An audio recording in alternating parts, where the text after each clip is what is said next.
collective read for today, Monday, April 27th, 2026. We are going to get started on today's daily collective read in the next few minutes. But if you would like to get on the list for today, the list, as always, is open. As always, it is 3 cards for a donation of $29 or more, 4 cards for a donation of $23 or more for my subscribers. Links in my bio. Please keep in mind there are 3 things I do not read for across these apps: pregnancy, medical, and legal. Happy to give insight on anything in private readings, and you can book private readings on my site. We are also doing 2 giveaways today. Our first reading giveaway is going to be a reading giveaway when we get to 50K likes, so make sure you're tapping that screen and we will get to 50K in no time. The other reading giveaway we're doing today is going to be a reading giveaway for the highest gifter between now and the conclusion of the daily collective read. So I wish you a lot of luck if you are participating in that giveaway as well. Prior to beginning today's daily collective read, I will be giving a brief recap on what we've been seeing in the cards over the last few days. If you'd like to find that full reading, you can find it over on the place where we keep the videos. You can also find it over on the place where we keep the photos. You can also find it as a podcast over on my spot at Tarot Church and over on my stack. But before we get started today, first and foremost, how are we doing? Scale of 1 to 10. There are no wrong answers. Uranus is in Gemini, and I think it's a good thing. All right, I'm going to walk you through why. So here's the thing, okay? Here's the thing with Uranus in Taurus. It's not great. Uranus in Taurus is not great because you have to understand Uranus is a planet that helps us think about thinking outside of the box. It's transformative. It's about thinking about things in different ways. And the thing about it, and it has to do with the way that we often see Taurus energy. Every energetic frequency has an energetic direction, or the way that the energy itself moves. And Taurus is very much, and I was talking about this last time we were on live, Taurus is very much like torque, right?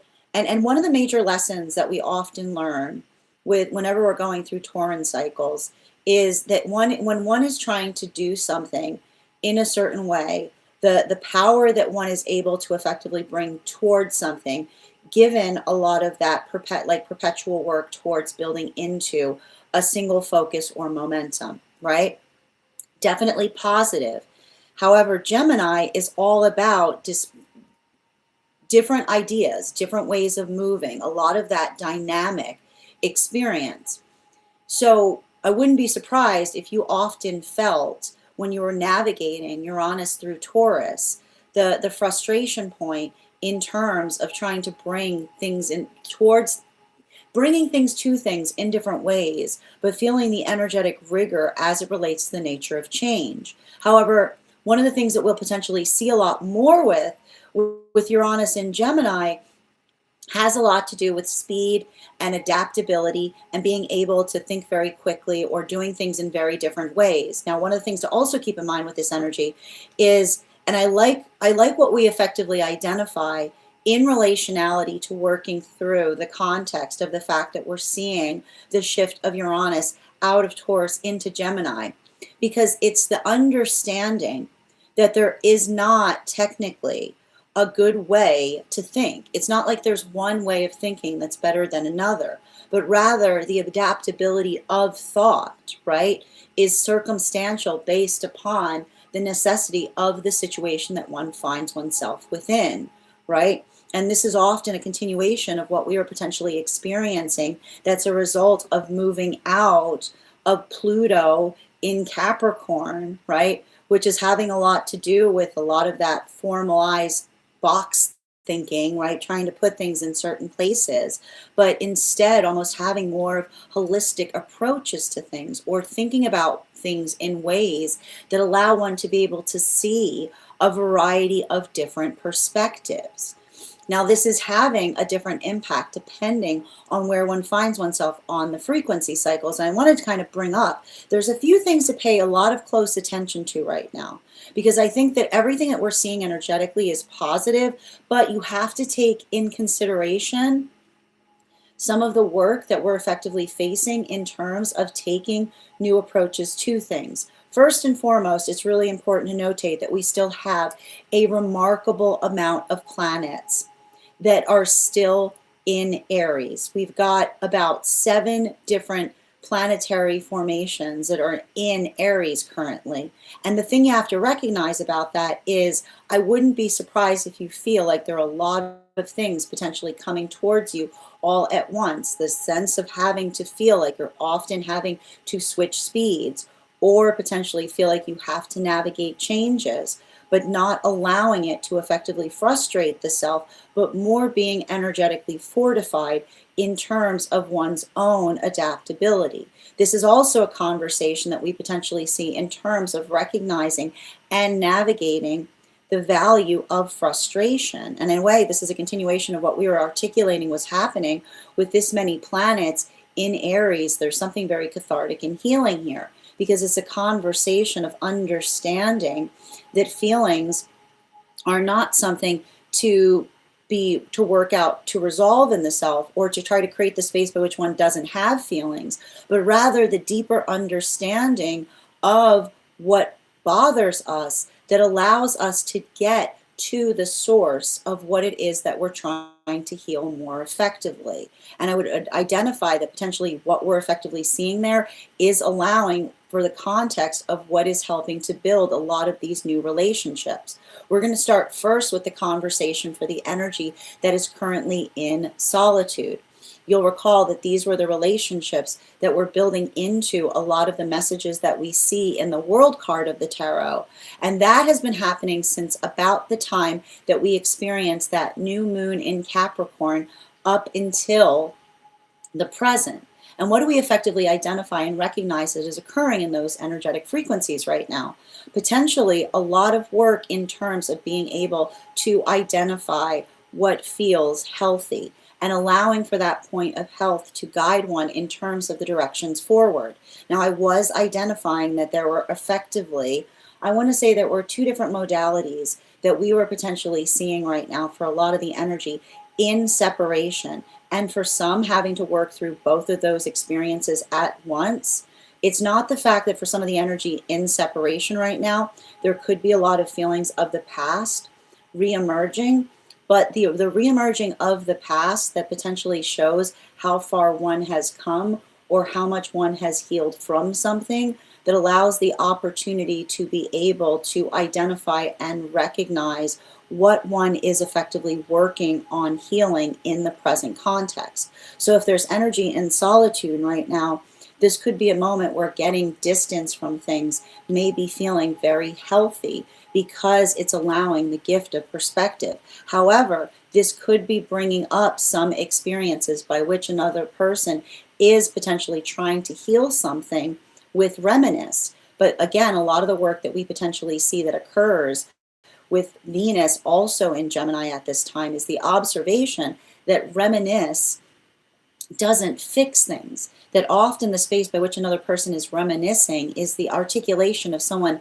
that desires to go back to something, which often shows the disparity in manifestation goals in the first place. So there could be a lot of catharsis that is occurring in those experiences, but it's the catharsis that potentially identifies and builds the resolve in terms of one's own manifestation goals. We also see that there are new relationships that are potentially forming in this energy. And what's nice about those relationships that we're potentially identifying has to do with the observation of what one is working to do better. Those conversations or those opportunities that allow one to take holistic approaches to things. And it may not necessarily be easy. There could be some of these relationships that are even articulating upon situations of the past by which they recognize that they could go back to, but it's the observation of the past that almost would require them to become a different person that has effectively shown them, they themselves, how much they have changed. So what's beautiful about a lot of the relationships that are coming together right now are open conversations related to what those manifestation goals are, building into the possible while also embracing the practical. So there's a lot of pragmatism that we potentially see that is acting as the formation of a lot of these relationships. Now moving towards the relationships that are deeper in divine union right now, and these were specifically These were specifically a lot of the relationships that we were identifying as moon partnerships. And why were we identifying them as moon partnerships? Because these were the relationships that when they were coming together, we were seeing a lot of the same messages that we identified in the moon card of the tarot. They were coming together between the time that we experienced that Capricorn new moon, which happened around January 18th, up until the solstice, up until Uranus first went retrograde in Taurus, which was around September 6th of this past year. These relationships are effectively, I've just been saying this, I would not be surprised right now if these relationships are moving very quickly into deeper union.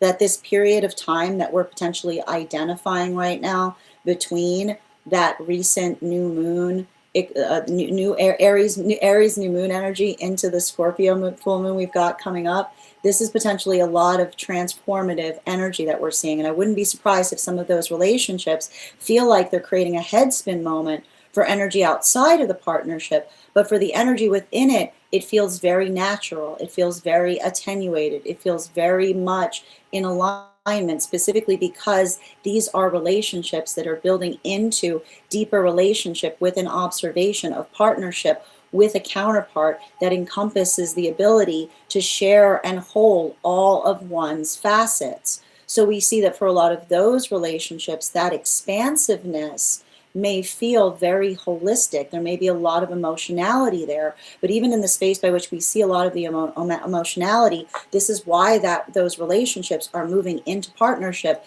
with so much alacrity. Because even in the fact that they're seeing the past in a different way, it's just reaffirming their direction forward. Now, this brings us to the energy that is deep within divine union. Those temperance relationships. How you guys doing right now? Because the thing we're seeing with a lot of these temperance relationships that we have to navigate has to do with the observation of being able to recognize or understand that I feel like we're seeing that for some of these temperance relationships, there's a lot of maturation that is coming into them. And these are specifically the relationships that were coming together between the time that we saw Uranus go retrograde up until the solstice period that we experienced this summer. So for a lot of these relationships, and I want to describe the fact that it hasn't all been smooth sailing. There may have been some argumentation that is occurring in some of those experiences, but it is the ability to identify what a healthy argument is that is effectively reaffirming those energetic connections, specifically and particularly because what we're seeing there is these are the relationships that are hammering away at perfect partnership. They're potentially healing something profound in them as it relates to their own relationship to having oppositional feelings because, and again, this is a bit of the work of all those planets in Aries. What does all those planets in Aries say, right? Emotions are important if we're bringing them in the right context, if they're articulating upon something in such a way that allows it to become stronger. So we see that for a lot of those relationships, this could be feeling very fortifying and healthy, something that feels energetically reaffirmed. But even as we identify the fact that there's something there that feels really affirmational and reaffirming, the energy is effectively learning more about one another that is allowing them to have a relationship that feels stronger than any other relationship they've ever been in before. Now that is where we find all of the energy prior to beginning today's daily collective read. But if you'd like to find that full reading, you can find it over on the place where we keep the videos. You can also find it over on the place where we keep the photos. You can also find it as a podcast over on my spot at Tarot Church and over on my stack. I would also encourage you to head over to my stack to learn more about our next tarot class, which is going to be held on Thursday, May 21st at 6 p.m. PST, 9 p.m. Eastern. We will be continuing our studies into the tarot with a focus on the court cards of the Pentacle suit. If you would like to become a part of that tarot class program, all you need to do is head on over to my stack and become a paid subscriber. Your paid subscription to my stack is your ticket of entry into our live classes each and every month. You will also, as a paid subscriber, have access to over 9 hours worth of material in our Tarot Church Library class archive. Now, it's not necessary to catch up. I'll be doing my best to give you guys an update on everything we studied prior to beginning that next class, but the material is there for you to receive as you're ready to receive it. You'll also have access to over 9 hours worth of material in the Tarot Church Library class archive. Now, if you become a founding member, not only will you have access to over 20 hours worth of material in that library, but you'll also have a discounted rate on the full year's worth of classes, as well as the opportunity of receiving a complimentary mentorship class with me, where I will be available to meet with you personally to assess where you are on your own personal tarot journey and give you the best insights in terms of how to utilize those classes to the best of your advantage moving towards your tarot goals going forward. One of the things I tried to do in these classes was make them accessible to the absolute novice tarot reader as well as the seasoned reader. There's definitely something there for everyone. Don't let your lack of experience or your robust experience prevent you from joining us in that class program. And even if you don't become a paid subscriber to my stack, I would still encourage you to follow me there to stay up to date on any new offerings or services. I also post my weekly newsletter there, which will let you know about my in-person events as well as my online live schedule and my mystic meditation articles, which give you updates on everything we've been seeing energetically in the cards. I just am about to release one on this full moon we've got coming up. Finally, I want to let you guys know that on top of my standard life path readings, I also offer mentorship classes. These are for any of my students seeking a more personalized educational experience with me. I take a very limited number of students for this reason, as those classes are focused on each individual's personal spiritual goals and journey work. Those classes can be purchased on an individual level or as a monthly class series, weekly or bi-weekly, as your schedule permits. Also, for my students seeking more consistent weekly tarot support, I'm happy to offer weekly tarot insight packages. That is a package of 4 30-minute readings, again, weekly or bi-weekly as your schedule permits, so that you can stay more consistent on your personal journey at a budget, as well as dream interpretation readings, which you can purchase per dream or as a series. If you purchase the series, I would encourage you to start to keep a dream journal, as we will meet weekly or bi-weekly with that journal and utilize the tarot to understand the key themes and messages coming towards you in the dream space.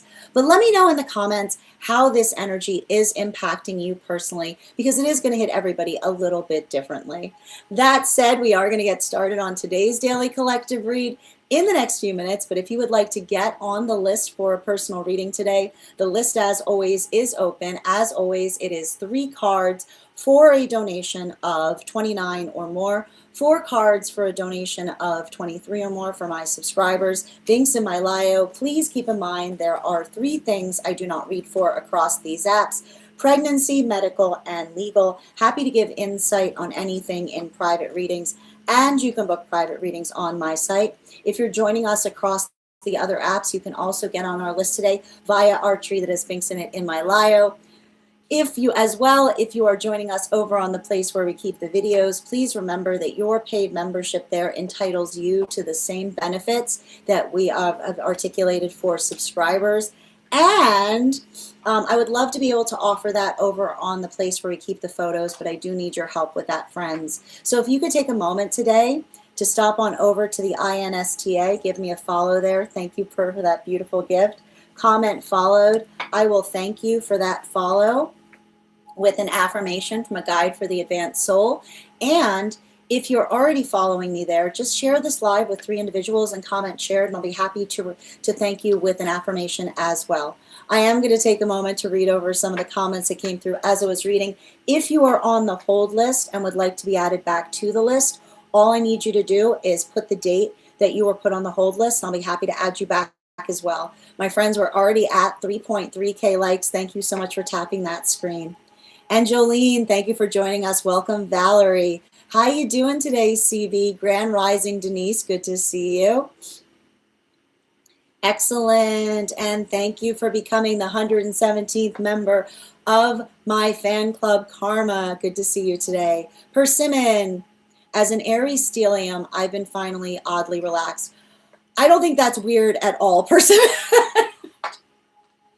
I just want to point out, I don't think there's anything odd about that. It makes a lot of sense. I've been saying this. I did the tarot astrology a few days ago.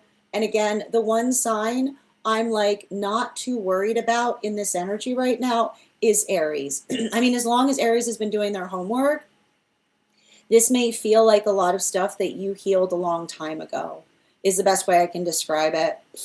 Absolutely. And thank you, Hiking, for becoming the 118th member of my fan club. How you doing today, Sister Shine? Good to see you, and thank you for sharing. Thank you, Minnie, for sharing as well. Good to see you today as well, Per. Oh, thank you. I appreciate that, dear. Thank you as well, Per, for sharing the live. Always appreciate when you guys share the live. Etub, thank you for the follow. If I'm ever saying your name incorrectly, by all means, please feel free to correct me. How you doing today, Kath? And Magic, thank you for the follow. Hi there, Dr. Genuine. How are you doing today? And I appreciate you sharing as well. As I mentioned, friends, we are going to get started on today's daily collective read in the next few minutes. We always offer priority here to anybody who is on the list prior to us beginning today's live. That would be Stella. So I am going to call out for Stella right now. Stella, if you're here, if you would like to secure that reading priority, please let me know. Hiking. I've been dizzy, it seems like, with all these planets in my Aries world. I will say there's some things to notate in relationality to make sure that you're hydrating. Okay? The one thing to identify, I just have to stress this, Aries is very arid, dry energy. So make sure, especially if you feel like it's affecting you like that, I want you to make sure that you're hydrating like almost twice as much as you typically would. Hi there, Adam. How are you doing today? Good to see you. And Stella is here. Wonderful. Before we get started on Stella's reading, we are going to warm up those intuition muscles with an intuition check. I've got the animal spirit guide cards here. We're going to count back from 10. And when we get to 1, I will reveal the card. 10, 9, 8, 7, 6, 5, 4, 3, 2, 1. Where's Nikki when we need her? Every time, I'm going to tell you right now, every single time she is not in this room. Oh my gosh, I adore it. Excellent. All right, perfect. We're going to get started today with an angelic reading. I'm going to pin up Stella here. Guys, make sure to give Stella some love. How you doing today, Pisces? You got it. Fantastic. Well done. And thank you, Doris, for the follow. Excellent. Can I please get, whoa, and thank you for getting on the list. You've got priority today, Stella, so you have, you also have an additional card coming to you. Wow, first card flying out. I just want to point that out here. And one more, please.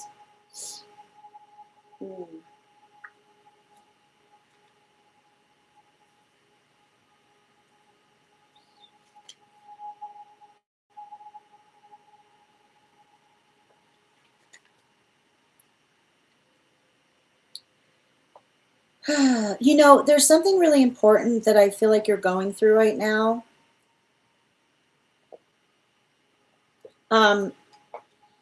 Specifically and particularly in prioritizing your peace.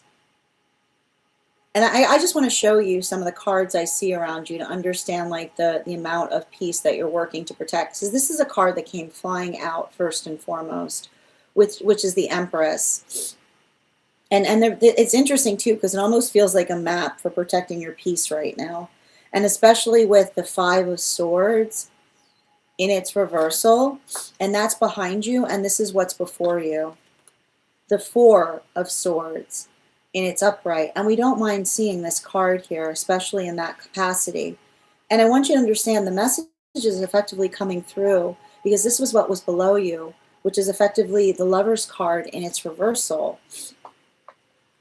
You know, the message is basically coming through with your angelic is that you have not met your divine counterpart yet. And the thing about it, and this often happens, you know, the thing that often happens in relationality to working through the past. And it's interesting too, because I know that you've been identifying, that you've been noticing or feeling a lot of a shift around you. Your divine counterpart, like I know it's going to sound like a very simple message, but it feels like a very important one from your angelic, which is your divine counterpart is not going to make you feel worse about yourself. They're not going to be, they're not going to, there's no context by which a divine counterpart is going to be perpetually putting you down, is what I keep on hearing. And I want you to understand that, because, and I want to stress this too, because unhealthy relationships, I want to point this out. Unhealthy relationships will sometimes try to claim magical connections to us that are actually karmic, is what I keep on getting. Which is, and the reason that you have to understand this is when we energetically want different things, it navigates the space by which we feel like our energy pulling on one another. But the thing about it is, and I think that you've kind of recognized it, the space by which you felt a lot of that pull is because you were pulling towards your own health. You were pulling towards what you knew was energetically healthy and best for you. And I think that and I feel like a lot of the space by which, you're potentially going to be seeing the past now is going to be in that arrival point, in being able to see things with a sense of clarity. And don't be surprised if a lot of those feelings that you have about the past change in a profound way, because I keep on, like, there's something like, there's almost like a bit of this gross energy that I see that you're kind of pulling away from.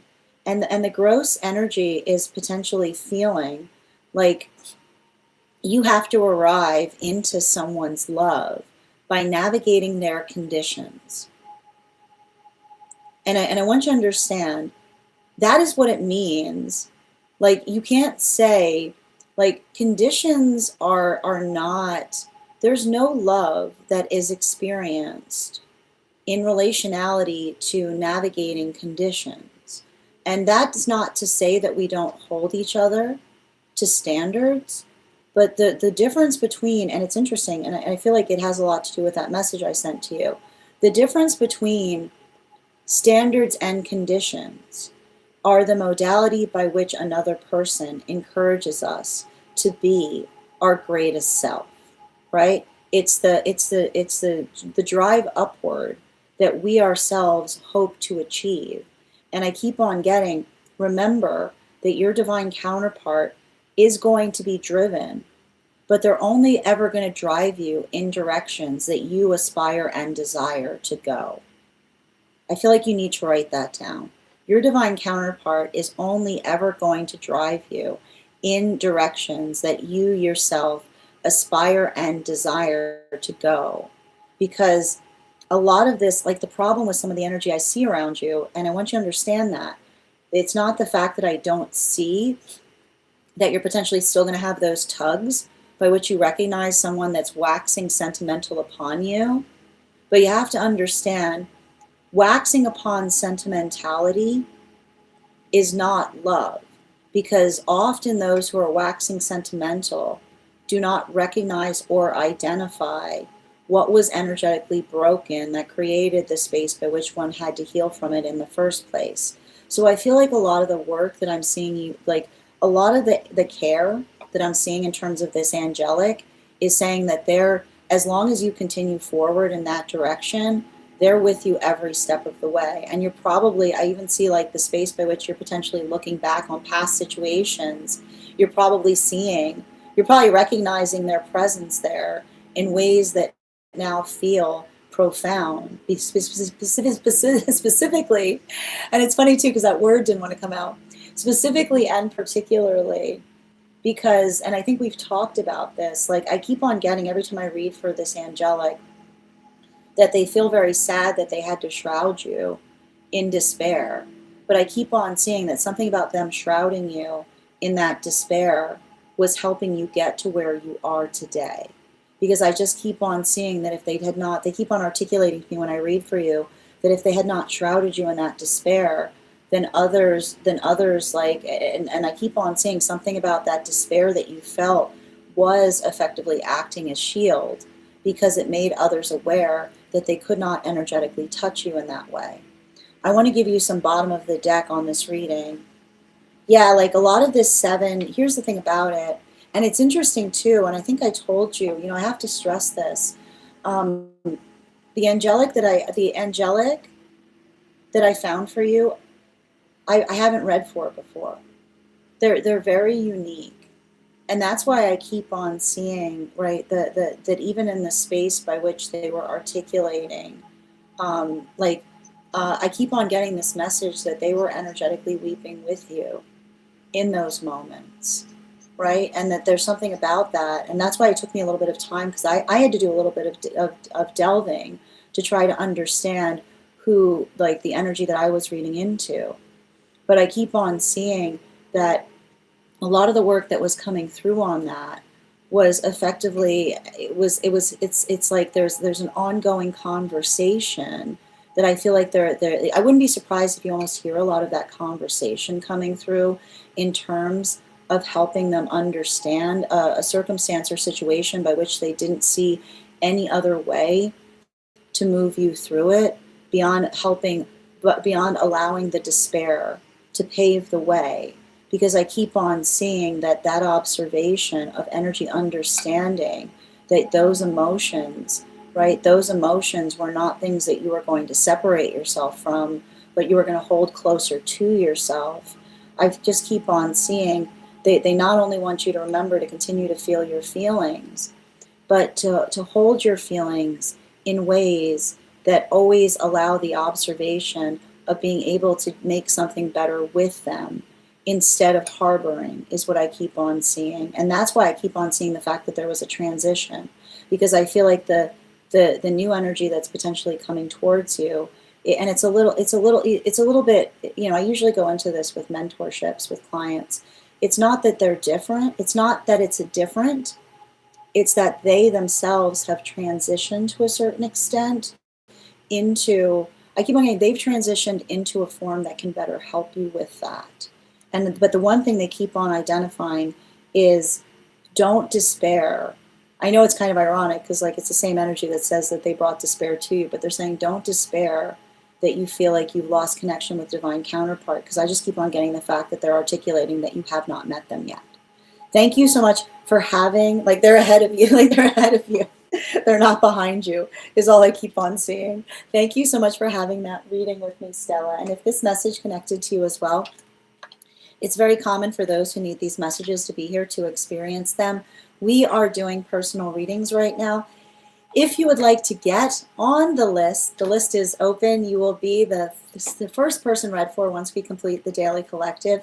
It is 3 cards for a donation of $29 or more, 4 cards for a donation of $23 or more for my subscribers. Links in my bio. Please keep in mind there are 3 things I do not read for across these apps: pregnancy, medical, and legal. Happy to give insight on anything in private readings, and you can book private readings on my site.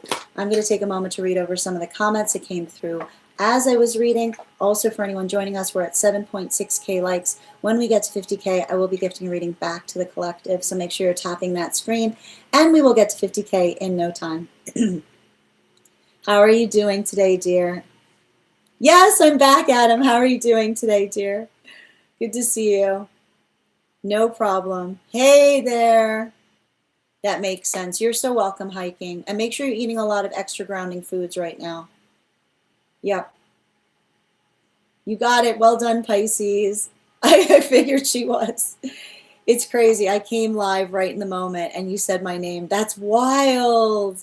And how you doing today, Sister Shine?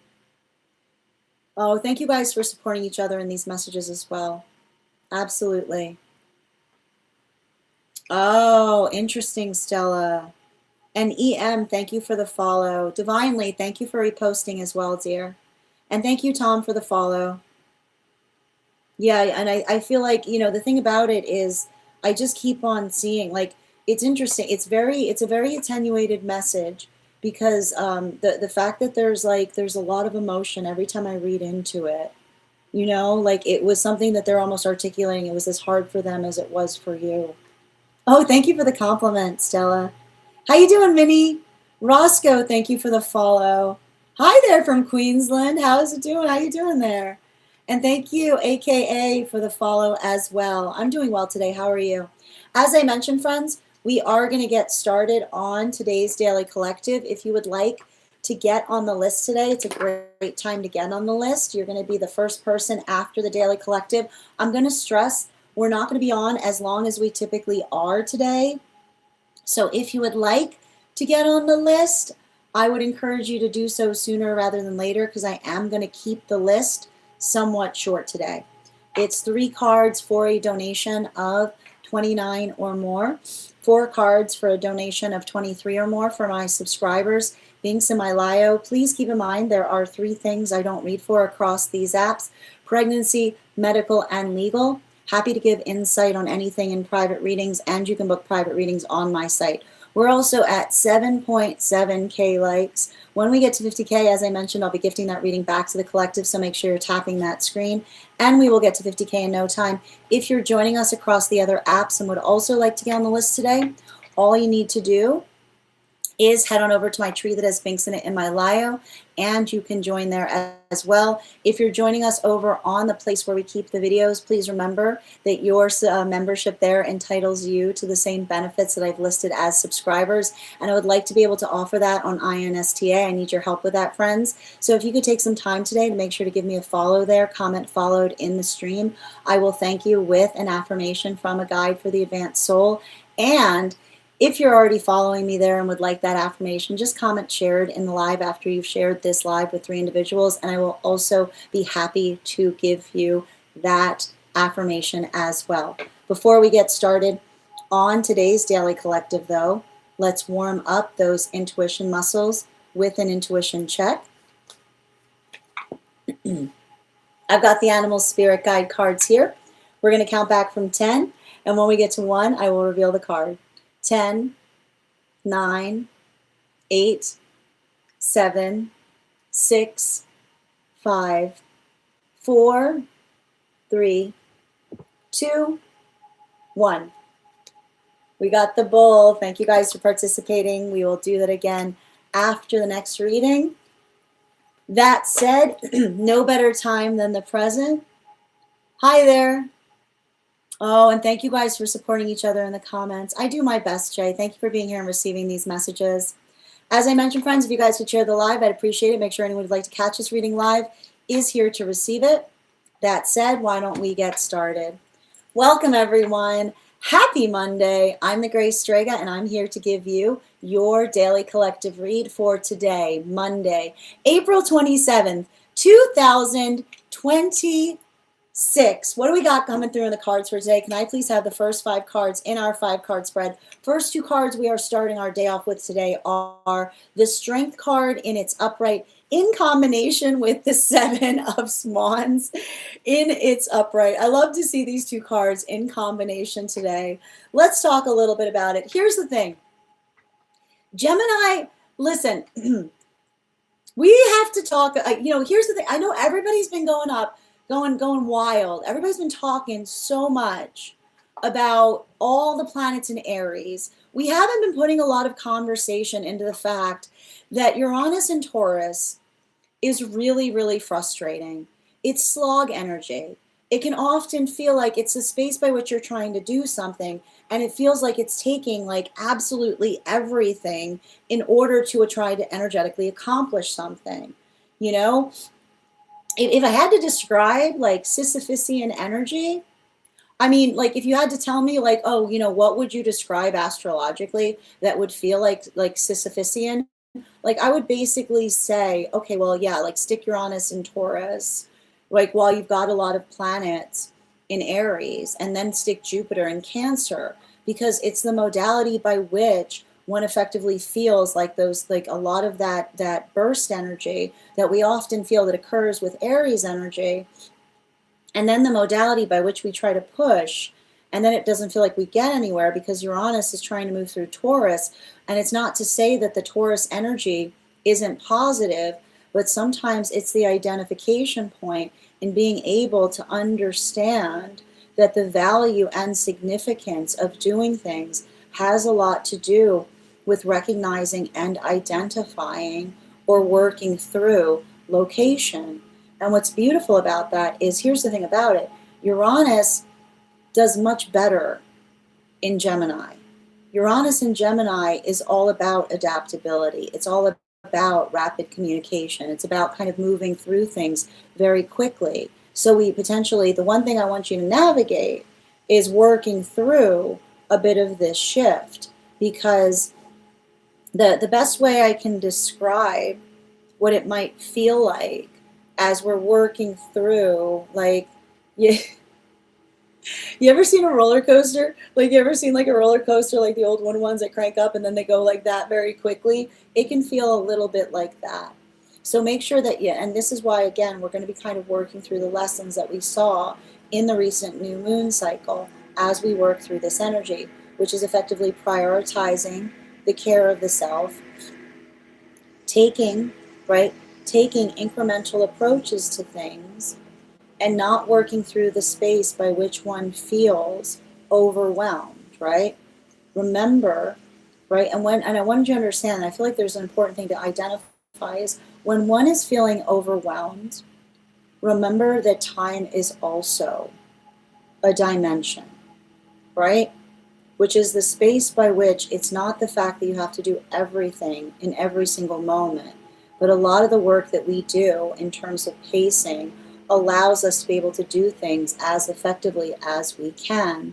So we recognize and identify and work through that. Now, a couple of things to pay attention to has to do with what's going on right now for the energy that's in solitude, because I keep on identifying that for a lot, and this is, I want to show you this, like we're starting today with 88 energy.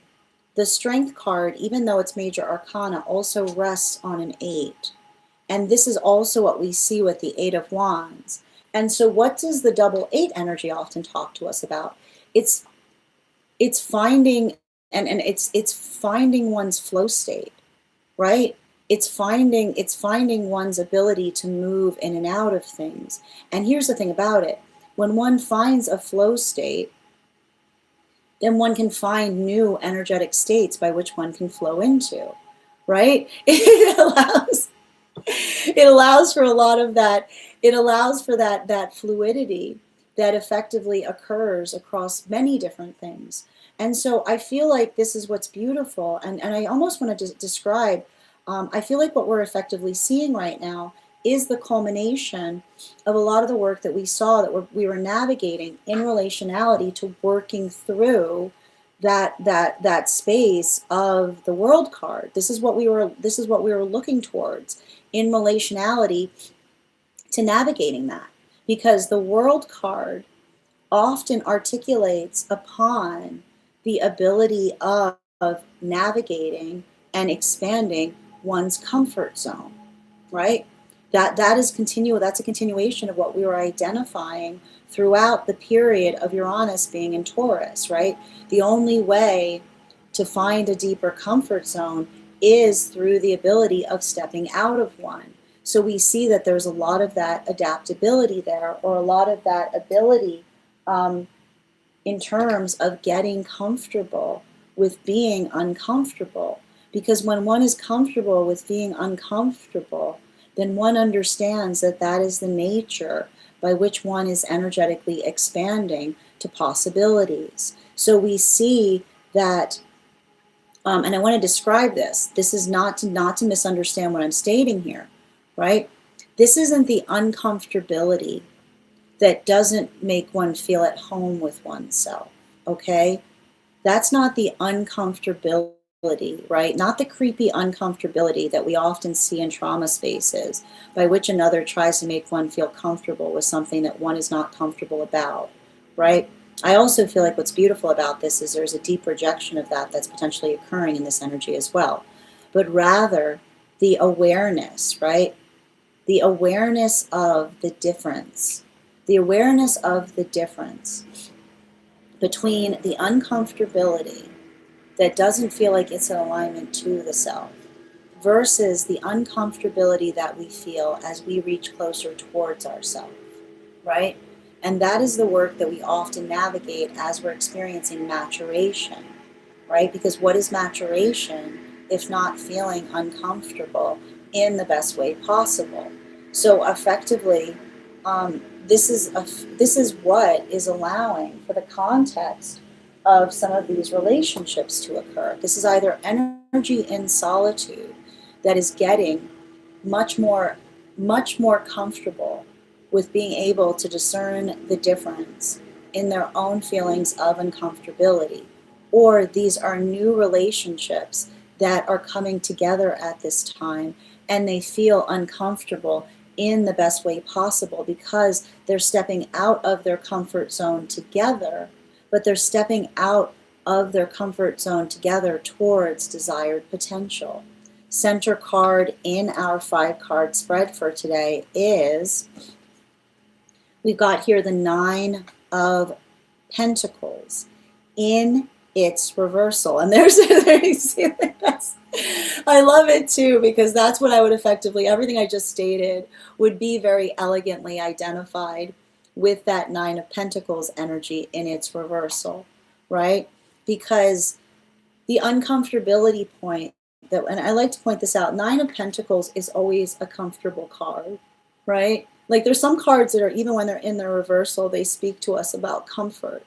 But the uncomfortability, and this is bringing us back into those relationships that are moving deeper into divine union right now. And what are we effectively seeing with a lot of those relationships that are moving deeper into divine union? They're building into, right? These are the relationships. I'm going to keep on saying this. Heed my words. There's probably going to be a lot of proposals and a lot of deepening commitments that we're potentially seeing right now between the time of that new moon that we just experienced up until the full moon that we've got coming up, because of energy like this. Because for some of these, if you'll remember, these moon relationships that were coming together between the time of that Cancer, that Capricorn new moon in Capricorn season, up until the time that Uranus stationed retrograde, these were the relationships that had literally eschewed partnership. They had given up on it. They had decided that there was not a relationship that could navigate the breadth of the self. And that's why we see that these relationships are moving together with so much speed, because not only are they feeling that comprehensive love of being accepted in every way that they show themselves to be, but they're finally understanding what was missing in the past. And that understanding is building their resolve in terms of what it is that they're moving towards. So there's something very deep and expansive there that's happening, but the depth is a relationship by which they themselves feel energetically stabilized. Now, for the energy that's moving, that is deep within divine union, how are we doing, temperance relationships? Because these were the relationships that I felt had the most, like, there's been a lot of work happening there. 2 cards, please. We've got here the 3 of Pentacles in its reversal, as well as the 8 of Cups in its reversal. And I like to see this here because, and I just want to identify this, it's not the fact that the energy deep, this is just to show you that just because whether you're in union does not mean that everything's smooth sailing. These are relationships by which they've been navigating some rockiness or working through some energetic frustration, but they're healing their relationship to argument in the process, specifically and particularly because what we're effectively seeing with a lot of these relationships is if they had an aversion. I feel like some of these relationships, and these temperance relationships, were focusing on the lessons of the temperance card. They were coming together between the time that we experienced the Uranus stationing retrograde up until the solstice period of this summer. if these relationships had an aversion to arguing, they're reclaiming their ability to argue in partnership because they recognize what it feels, the joy of arguing in a healthy relationship that can take a healthy argument, which is the space by which they recognize that they're not yelling or they're not arguing at one another, but they're arguing for one another, right? The modality or the experience by which they recognize that their arguing is armor, because every time they argue, something becomes stronger. Continuing to get clarification back into the energy that's in solitude right now. Clarification between that strength card and the 8 of Wands in its upright. I'm being very called to draw from the bottom of the deck the Ace of Wands. Okay, that would make sense. I was like, why do I feel called to draw from the bottom of the deck? And it's the Ace of Wands. And I have to listen, I got to tell you, I got to walk you through, something that's healing in a profound way for some of these energies in solitude, which is there's nothing that is ever healed with a miss me yet, is what I keep on seeing. And I want to stress this because there's something really significant and important that we see is happening right now for energy and solitude, which is the observation that when something isn't healthy, that one will try to utilize loneliness as a reason to try to fix something. The only things that try to utilize loneliness to fix relationship are unhealthy partnerships. Because the thing is, when we love our own energy, then there's no lonely, because we're never alone. Rather, we're in energetic solitude, right? And this is why you often see, and this is what I keep on seeing is happening right now for a lot of those energies that are healing in solitude right now, right? It's not the feeling. It's not the feeling of patiently waiting, because it's not the space. Like I keep on getting, a healthy relationship isn't healed the way it feels like one is holding one's breath, because that's often what is identified as a desperate relationship. A desperate relationship is one whose priority is despair. So the modality by which, when you recognize and realize that the most unhealthy relationship you'll find will never get better, but rather will just try to articulate that it's that or loneliness. This is why when we come to love ourselves, we start being able to be energetically aware of the relationships that we move towards, because we don't move towards a relationship as a fix for our loneliness. We work to heal our loneliness with a love of the self. So I love the fact that we see these cards here, because there's a lot of energy in solitude that is either moving into healthy relationship right now in an uncomfortable way, right? Working through the mutual discomfort of a relationship that they're building into mutual potential.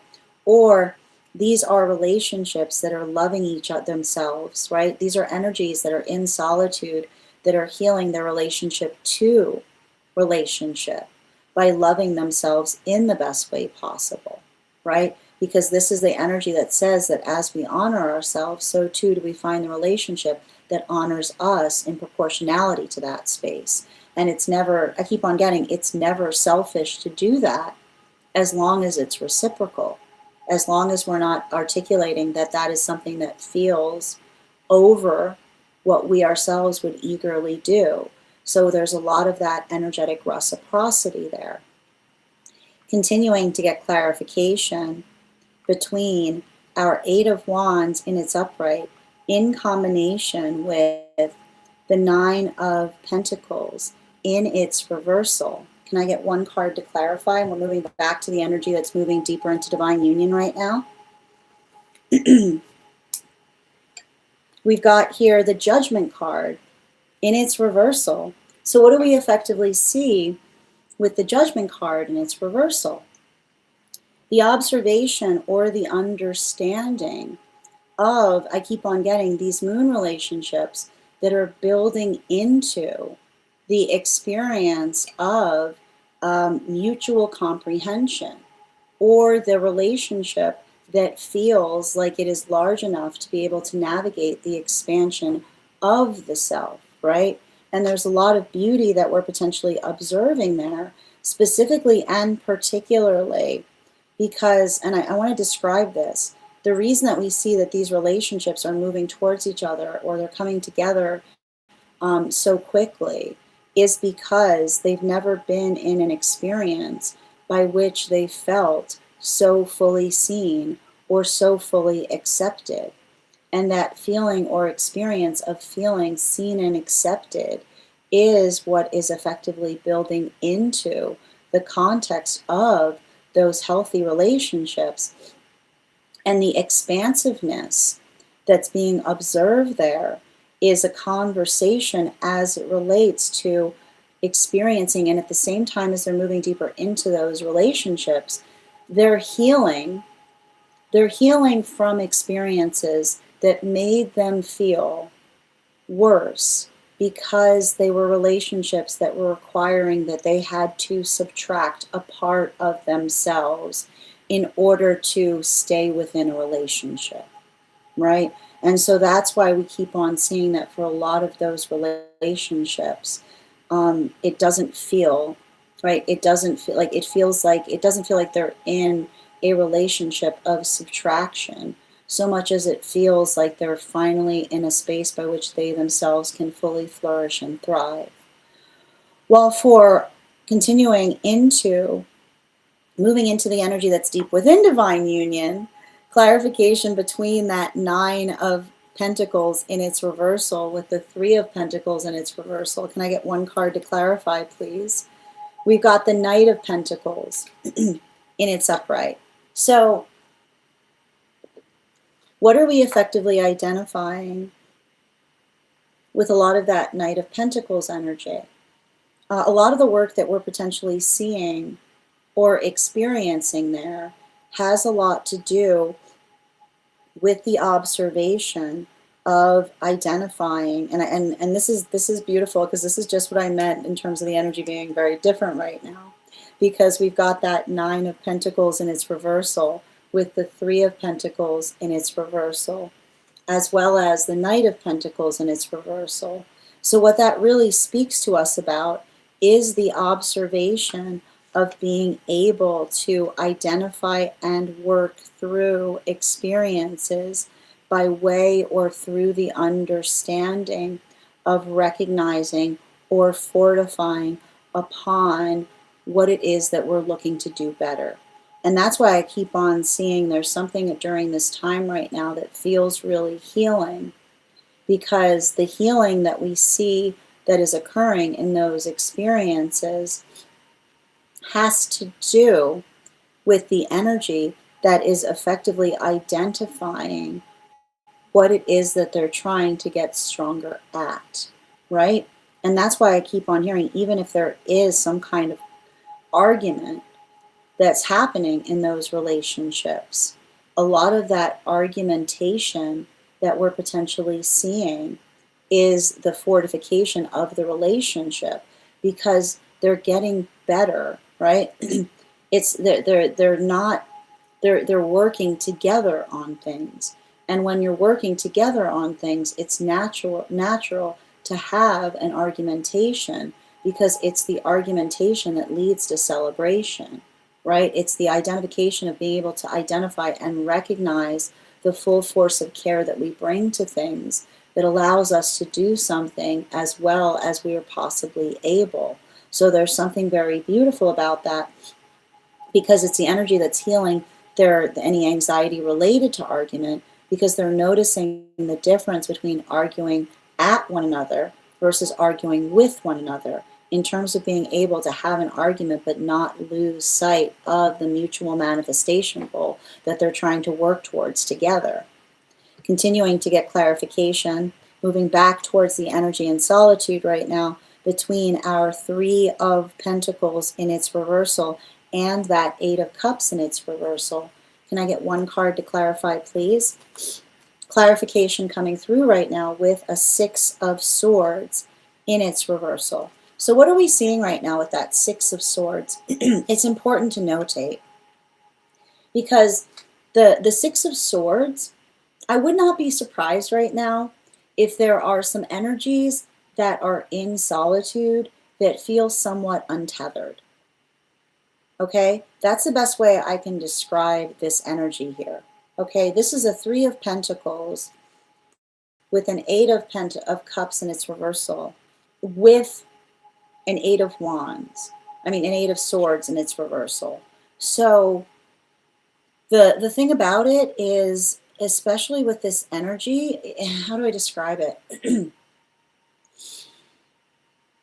I wouldn't be surprised if there's some energy in solitude right now that feels like they're able to see something or identify things with like a deeper sense of clarity. Because you have to understand, when we a healthy relationship will never require you to abandon your peace to be in it.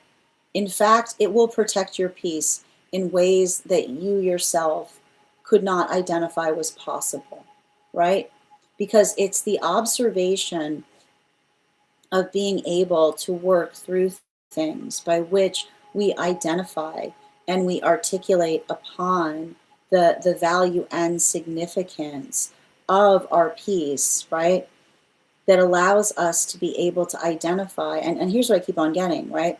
Like this is the ideal, right? Our ideal is to be peaceful as we're productive, right? Our ability, like this is what we taught, like what is moving towards purpose, right? What is moving towards a sense of purpose? If not to be peaceful, to feel peace as one is operating in full productivity. Like what else is purpose if not the combination of those two forces? So I see that for a lot of energy right now, it's the observation of recognizing the changes that are potentially happening around the self when one is effectively, and again, and this is how you can identify healthy peace, because, and this is why I understand, this is why you recognize that peace is not ignorance, right? Never be confused. If another person's peace feels like it's perpetually disturbed, right? The difference between peace and ignorance is not wanting to receive anything that feels like it disturbs the self, right? That's disturbing. That's disturbing. Right? Like what is existing? What is existing if not to be disturbed? But also the understanding that the true definition of peace is being able to move towards something, like to be productive, right? While prioritizing the peace that one has as one is seeking productivity, right? So it is the combination of those two forces that I see is helping a lot of energy shift. And that is effectively also healing, right? This is potentially energy that's in separation, that's healing from someone who identified a false desire to protect their peace, right? You can't get anywhere with someone who has a false desire to protect their peace in the space by which they can't navigate any energetic disruption, right? Because that's not what peace is. That is not peace. That's not peace. But understanding, and this is why and this is what's interesting about it, because I keep on getting, it's the difference between someone, like energy that looks towards anything that is a disturbance, like that's like anything outside as disturbing their peace, that's hermit energy. Okay, like that's hermit energy.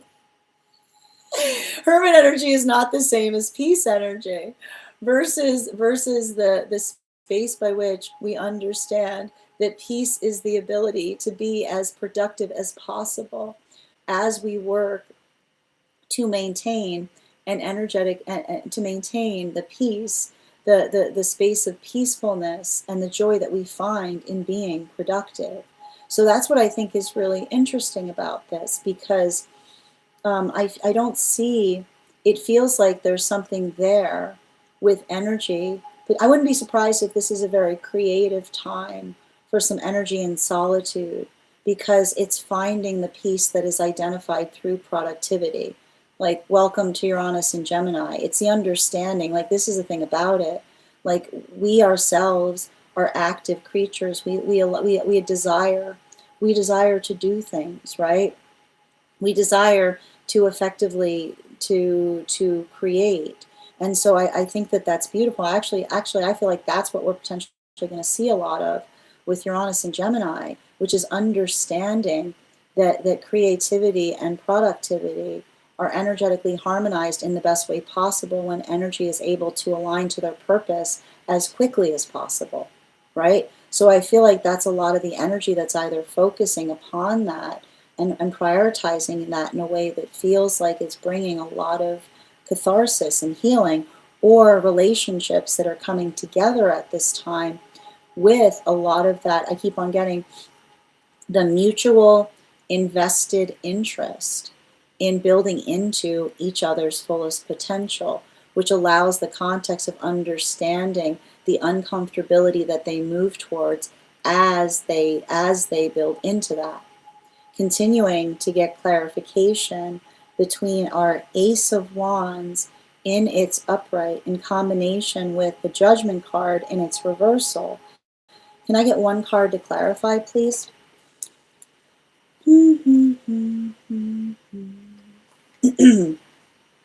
got the Fool card in its reversal, and I don't mind seeing the Fool card in its reversal at all, because this is moving us back into, this is a lot of those moon relationships that we talked about, building into an identification of a deeper desire to find energetic union, or to work towards energetic union in a way that they haven't before.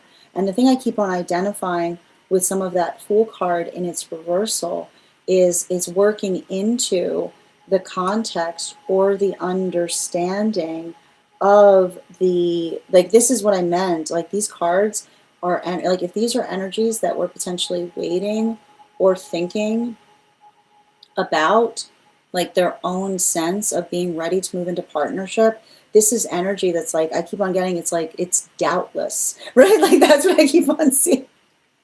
And this is why we see that it's doubtless. Like, the reason we identify that these are doubtless partnerships that are coming together right now, it's the observation or the understanding of the relationship by which they feel like they're moving into partnership, and it feels like a judgment-free zone, right? Because when one is fully accepted, right, then one is moving into a judgment-free zone, and anything that the relationship is bringing to the past on them is insight, right? Like, the only thing that they're arriving to as it relates to the observation of the past and the current relationship is insight on what was missing, that is further reinforcing the determination as it relates to the direction that they're headed into. So there's a lot of that. I'm just going to tell you right now, like, you've heard it here, I'm going to tell you, this period of time right now, this period of time between this new moon to full moon, I wouldn't be surprised if there's a lot of deepening unions that are occurring during it. Continuing to get clarification between our Judgment card in its reversal in combination with the Knight of Pentacles in its upright. And this is moving us back into the energy that's deep within divine union right now. Can I get one card to clarify?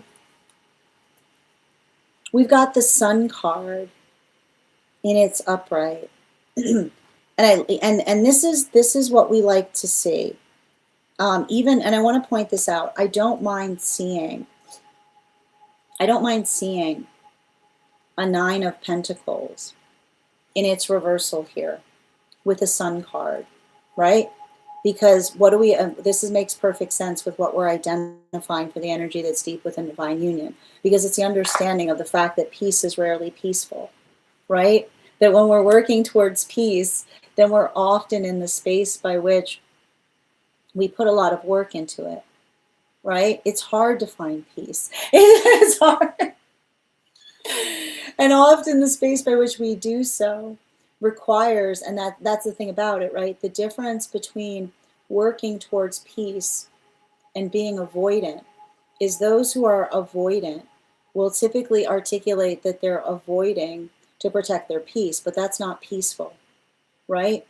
Because avoiding things isn't peaceful, it's indulgent to the self, right? Peace is what you put work towards maintaining.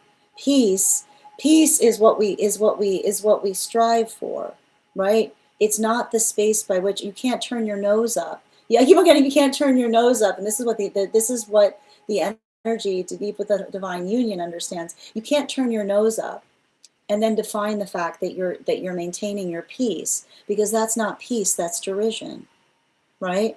So that's what we see is occurring there. There's a lot of the energy that builds into the fact that peace is what we roll up our sleeves and work towards, right? It is what, and that's why we see that these relationships are potentially arguing, but they're arguing in the best way possible, because when they recognize the difference between the arguing that is fortifying, right? The fortifying argument that helps one see better things on the other side of it. Continuing to get clarification between our Knight of Pentacles in its upright and that Six of Swords in its reversal. Can I get one card, and we're moving back into the energy that's in solitude right now?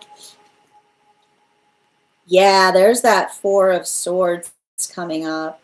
And here's the thing about it, like, the thing I keep on seeing for some of this energy in solitude right now is, you know, and I think that this is really important. There's no, I feel like it's really important to recognize, I don't know why I keep on getting this for some of the energy in solitude, but the understanding that relationship, that there are those who do not desire a relationship, and you will be in a relationship with them, and they'll hold the demarcation of being in a relationship as a brass ring, failing to recognize the fact that if you're having that conversation, you're already in one. Okay, there's something really important I'm getting here that has to be navigated for some of the energy in solitude. The difference between being in a relationship with someone, like I literally see the situation where there's some energy in solitude healing from the fact that they're completely aware of the fact that they were in a relationship with someone who was holding the demarcation of the fact that they were in relationship as a brass ring, which is the most immature thing that one could possibly do. Because you have to understand, like, we are always in relationship. Okay, qualifying the nature of a relationship is what determines its health, right? And so you have to understand that every relationship is a concentric ring. And when you understand that every relationship is a concentric ring, and that all of our relationships are effectively connected to each other in that way, then the ability to identify the nature of a concentric ring is what allows for the health of it, because that is what identifies a stable life.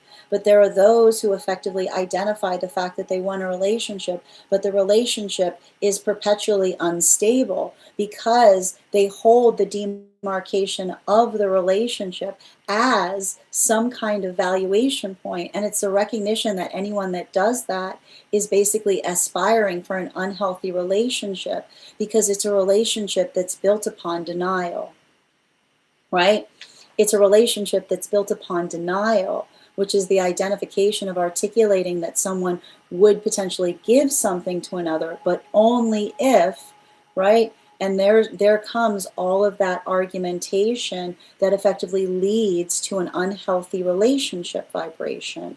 So this is what's intriguing, because I almost feel like at the same time that some energy is in solitude, recognizing that they were in a relationship such as this, the energy that they were in relationship with is potentially trying to come back towards them to heal with sentiment, right? Trying to see if another person misses them enough to be able to enter back into relationship. But it's the observation that you don't heal anything healthy with sentiment that is further fortifying the energy, building into preserving their peace. because it's the understanding that when one person is working to heal and another person is being sentimental on another person's healing journey, that that was a mismatched manifestation goal, because it's the observation of someone who saw something perfect that they aspire to go back to, whereas another person was trying to navigate it or deal with it, right?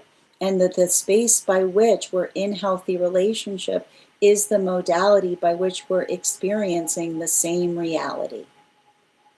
If you're ever worried about whether you're in a healthy relationship, you need to observe whether it feels like you're experiencing the same reality. So that's why we see that for some of the relationship, I almost feel like there's some healing that's happening in solitude, with the gift of giving another a healthy reality check. Is what I keep on getting.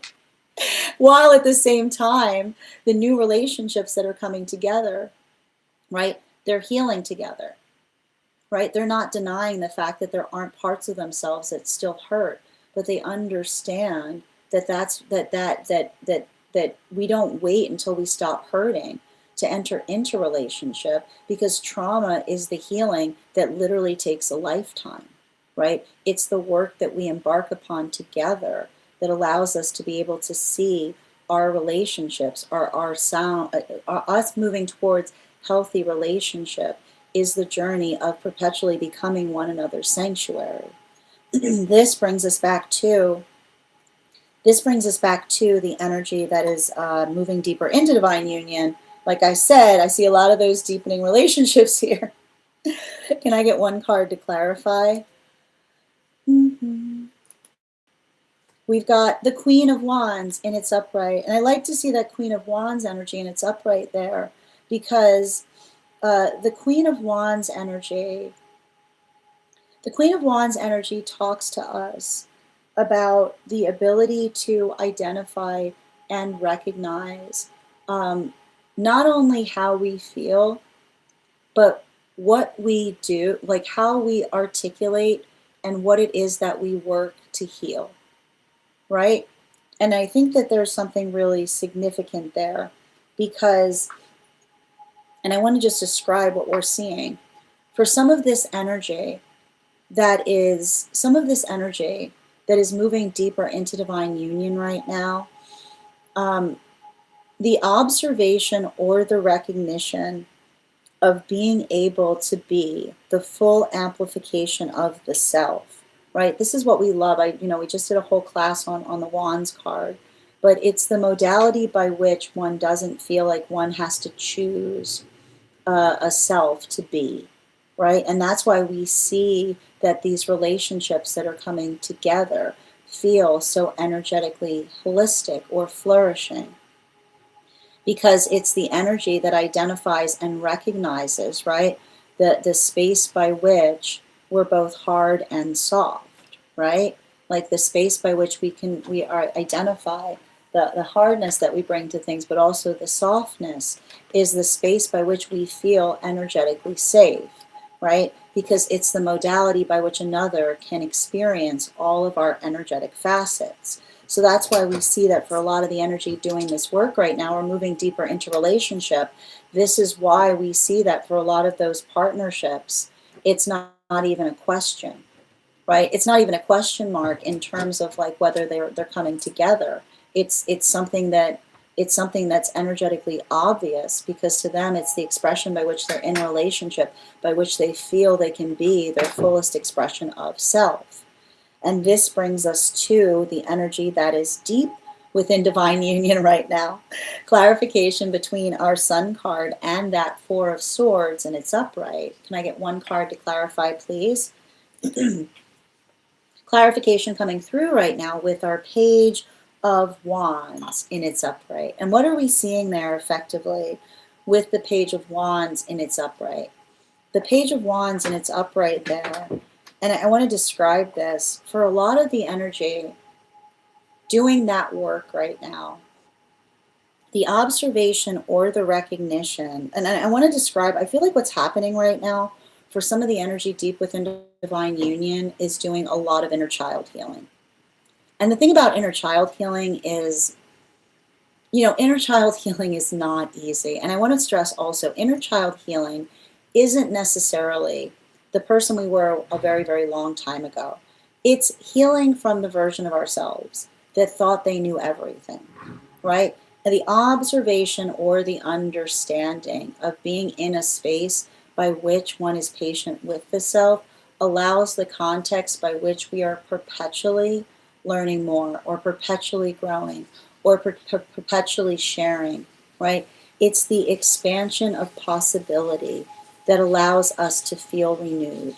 And that's what I keep on seeing with a lot of these energies that are deep within divine union, because it's the space by which, it's not the space by which they feel that they're the authority to one another, but the space by which it feels like they're perpetually learning together, right?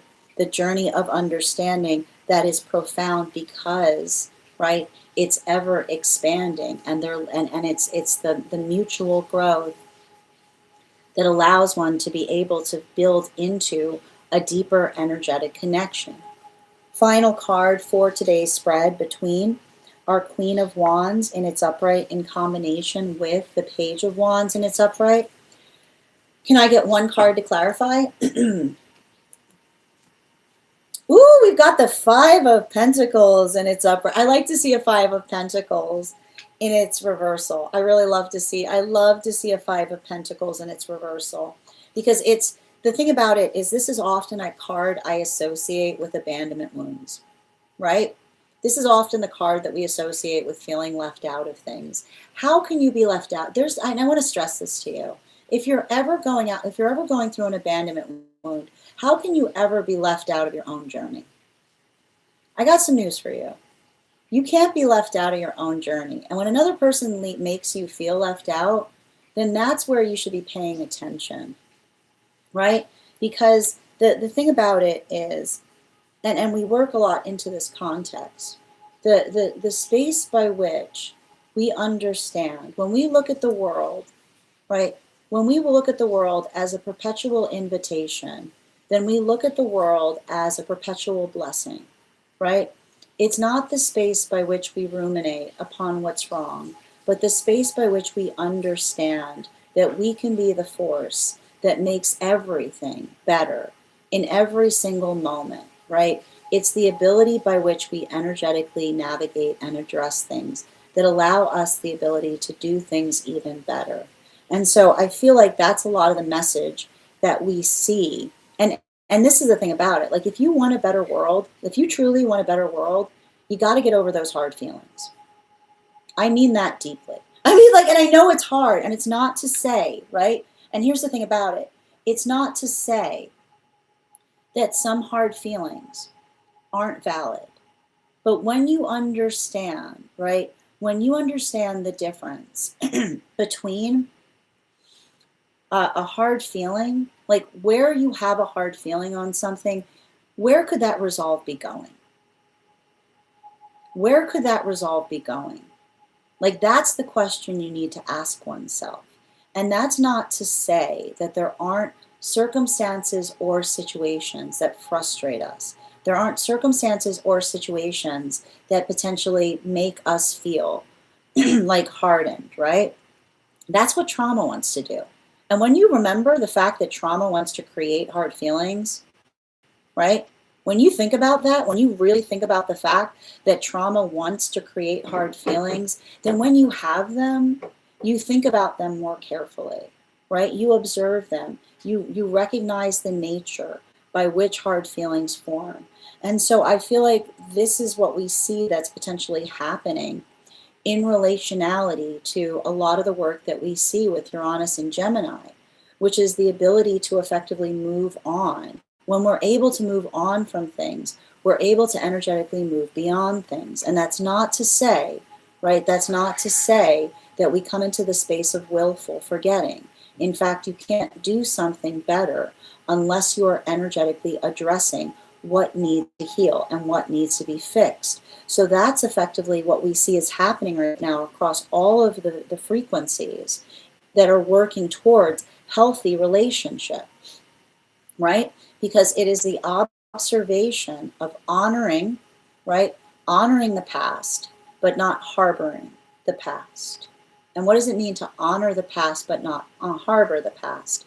The ability to identify and recognize what needs to be worked upon that allows the ability of something even better on the wake of what we have ahead of ourselves. So I feel like that's a lot of the energy that is being able to address their healing journey with two hands, which is the modality by which we see the openness, right? The energetic openness of articulating upon those experiences while also building into the hope of what could potentially be better as one moves forward.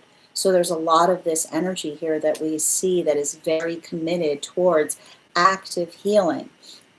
And even in the state by which they actively heal, right? It feels like, it says to me like the major word that we see there is conversation, right? The perpetual conversation that allows beautiful things to occur. And so for the energy that is in solitude, I wouldn't be surprised if this is the energy in solitude doing that inner child healing conversation with the self, right?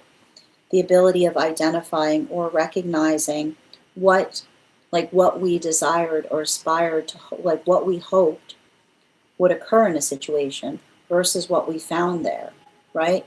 And this is often why we begin to heal. This is often why we begin to heal when we make healthy choices, because it's that observation of being able to identify and recognize what feels energetically better that moves us in the positive direction. So I just keep on seeing a lot of that energy facilitating and building into things in such a way that feel like they're cathartic, but also potentially recognizing what they've been carrying. So that's potentially a lot of feelings or conversations that are happening, either closing out unhealthy energetic cycles in relationality to working through the context of being able to heal or identify what feels energetically real, while at the same time, at the energy that is building into new relationship, articulating upon what one is able to do to aspire and desire working towards one's full potential. So these are the relationships that are building into navigating the discomfiture while they're doing that together, or energy that is potentially healing past relationship by navigating and having a conversation with another that sentiment isn't what is needed to fix a healthy relationship. While for the energy that is moving deeper into divine union, we see that for a lot of those relationships, the observation or the conversation by which one is able to identify and recognize what feels healing. This is why I see these relationships potentially moving deeper into connection and they're not looking back for a moment. These are the relationships. I feel like some of these relationships, they never thought they would find a partnership such as this. And the observation of feeling like they can both be like, look, they can both be their most robust version of self, learning how to be a child again in relationship, which is the space by which they're learning to be vulnerable, the space by which they're learning that it's safe to be their vulnerable self, that is allowing them to feel like they're in a relationship by which they don't have to worry about inadvertently upsetting one another, but instead operating in the space of mutual flourishment. While for the energy that is deep within divine union, this is the energy that is upsetting one another in the best way possible, right? Because they're healing, they're understanding and recognizing that when we care about each other, we're always working to refine, right? When we care about each other, we push each other in the best way possible. And the ways that we push each other are found through mutual encouragement, right? The observation of helping each other understand that, and I keep on getting they're healing their relationship to argument, in understanding that argument becomes armor when one is not fighting with one another, but for each other, to be able to do something better than you've ever done it before. Bottom of the deck on this reading, Knight of Swords in its reversal. And the thing we observe with the Knight of Swords in its reversal is, and I have to describe this, fear is not a manifestation goal. Fear is not a manifestation goal. And this is what we mean about others who have a fear-based mindset. Doing things because one is afraid is not typically, it's not a healthy manifestation goal, which means when we are carrying our fear in a productive way, then the fear is an attaché. Is what I keep on getting. Like when we're carrying our fear in a healthy way, like we often learn that with the Queen of Wands. Again, if you didn't take my class, you can find a whole, but you can find that for any of for any of my subscribers, right? When we're carrying our fear in a healthy way, fear is an attaché, which basically means that we always carry it with us, because you would be completely, like, there's something wrong with you. Like, if you don't have any fear, are you okay? Like, that's something you should get checked out. Okay, like you should look into that. That's not good. Okay, you're supposed to have it. It's there. It's helpful. Okay, it's there to protect you. And this is what we talk about with doing our shadow work appropriately, right? Which is the space by which we navigate it in such a way that it doesn't feel like it overwhelms the self, right? But also it's just as disturbing. It's just as disturbing as someone's like, I've gotten rid of all my fear. That's weird. I'm sorry. That's what? That sounds dangerous. What do you mean you're moving around this world without any fear? That means you don't care about anything. Are you okay? Okay. Not supposed to be like that. And this is what we talk about, right? Like when you understand that the healthy relationship to fear is attaché, which means you carry it with you everywhere, right? Because you're careful with it. You're like, yo, don't touch. Like, it's, like you got to be conscientious about things, but in a way that feels like it fortifies. Like that's what's beautiful with a little bit of, like, you want to see what's cool about fear. When you know you got a little bit of fear in the right way possible, look at that little bit of fear fortifying everything. Look at that little bit of healthy fear, right? Look at that little bit of healthy fear fortifying everything, because fear points in the direction of the things we care about, right? And when we're carrying it in a healthy way, then we allow that fear to become the shape of our love, right? It articulates and defines everything that we do. And it's not the space, and that's why we identify as being fearless, right?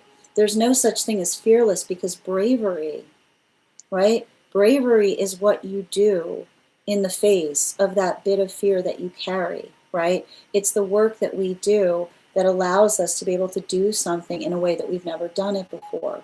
So I feel like that's what's beautiful for a lot of these relationships, is there's something very brave that's happening in the context of this healing, right? And for some of the energy, what's brave that is potentially, and I want to just show you the shape and nature of the world that we're in, prioritizing the care of the self first and foremost, in a way that isn't selfish, but is absolutely reciprocal, right?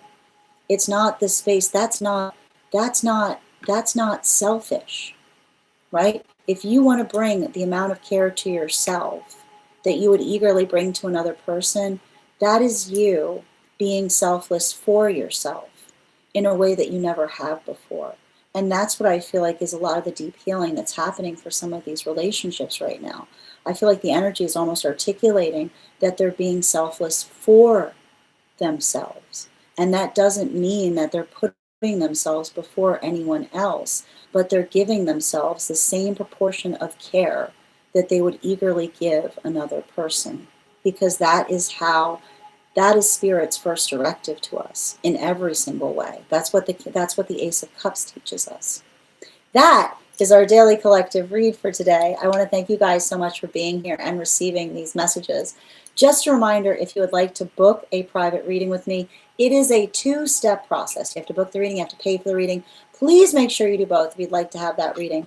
Also, please remember that I will never, ever, ever, ever, ever, ever, ever, ever, ever, ever, ever reach out to you for a private reading. I will never DM you. I will never PM you. I will never slide into your inbox and tell you that I have a very important message that only I can deliver. The only way you can book a reading with me is if you book one on my site, so I encourage you to do it there. A couple of updates before we move into personal readings today. First and foremost, thank you to everyone who participated in our recent class on the court cards in the Pentacle suit. Our next class will be held on Thursday, May 21st at 6 p.m. PST, 9 p.m. Eastern. We will be continuing our studies into the tarot with a focus on the court cards in the Pentacle suit. If you'd like to become a part of that tarot class program, all you need to do is head on over to my Stack, become a paid subscriber. Your paid subscription to my Stack is your ticket of entry into our live classes each and every month. You will also,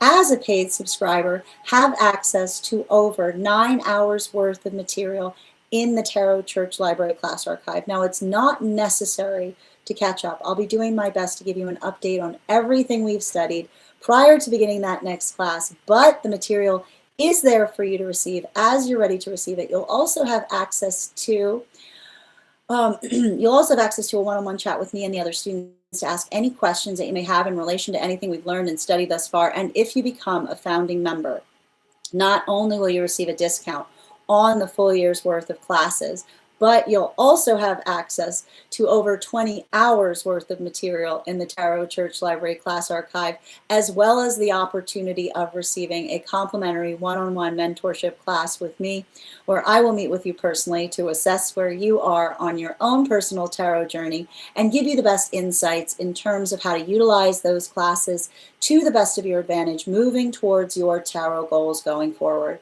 One of the things I tried to do in these classes was make them accessible to the absolute novice tarot reader as well as the seasoned reader. There's definitely something there for everyone. Don't let your lack of experience or your robust experience prevent you from joining us in these classes. And even if you don't become a paid subscriber to my Stack, I would encourage you to follow me there to stay up to date on any new offerings or services. I also post my weekly newsletter there, which will let you know about my in-person events, as well as my online live schedule and my mystic meditation articles, which will give you updates on everything we've been seeing in the cards. I'm going to be releasing one this week on navigating this full moon that we've got coming up. Finally, I want to let you guys know that on top of my standard life path readings, I also offer mentorship classes. These are for any of my students seeking a more personalized educational experience with me. I take a very limited number of students for this reason, as those classes are focused on each individual's personal spiritual goals and journey work. Those classes can be purchased on an individual level or as a monthly class series, weekly or bi-weekly, as your schedule permits. Also for my students seeking more consistent weekly tarot support, I'm very happy to offer weekly tarot insight packages. That is a package of 4 30-minute readings, again, weekly or bi-weekly, as your schedule permits, so that you can stay more consistent on your personal journey at a discounted rate, as well as dream interpretation readings, which can be purchased per dream or as a series. If you purchase the series, I would encourage you to start to keep a dream journal, as we will meet weekly or bi-weekly with that journal and utilize the tarot to understand the key themes and messages coming towards you in the dream space. I want to thank you guys so much for being here today and sharing in these messages, and we will do this again tomorrow.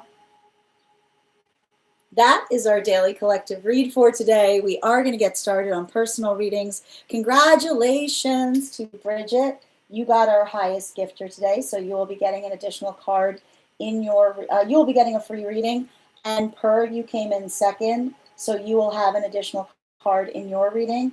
If anybody else would like to get on the list for today, you will be the 6th person read for. 3 cards for a donation of $29 or more, 4 cards for a donation of $23 or more for my subscribers. Links in my bio. Please keep in mind there are 3 things I don't read for across these apps: pregnancy, medical, and legal. Happy to give insight on anything in private readings, and you can book private readings on my site. I'm going to take a moment to read over some of the comments that came through as I was reading. Also, just a reminder, if you are on the hold list and would like to be added back to the list, all you need to do is let me know the date that you were put it on the hold list, and I'll be happy to add you back as well. Just bear with me a moment.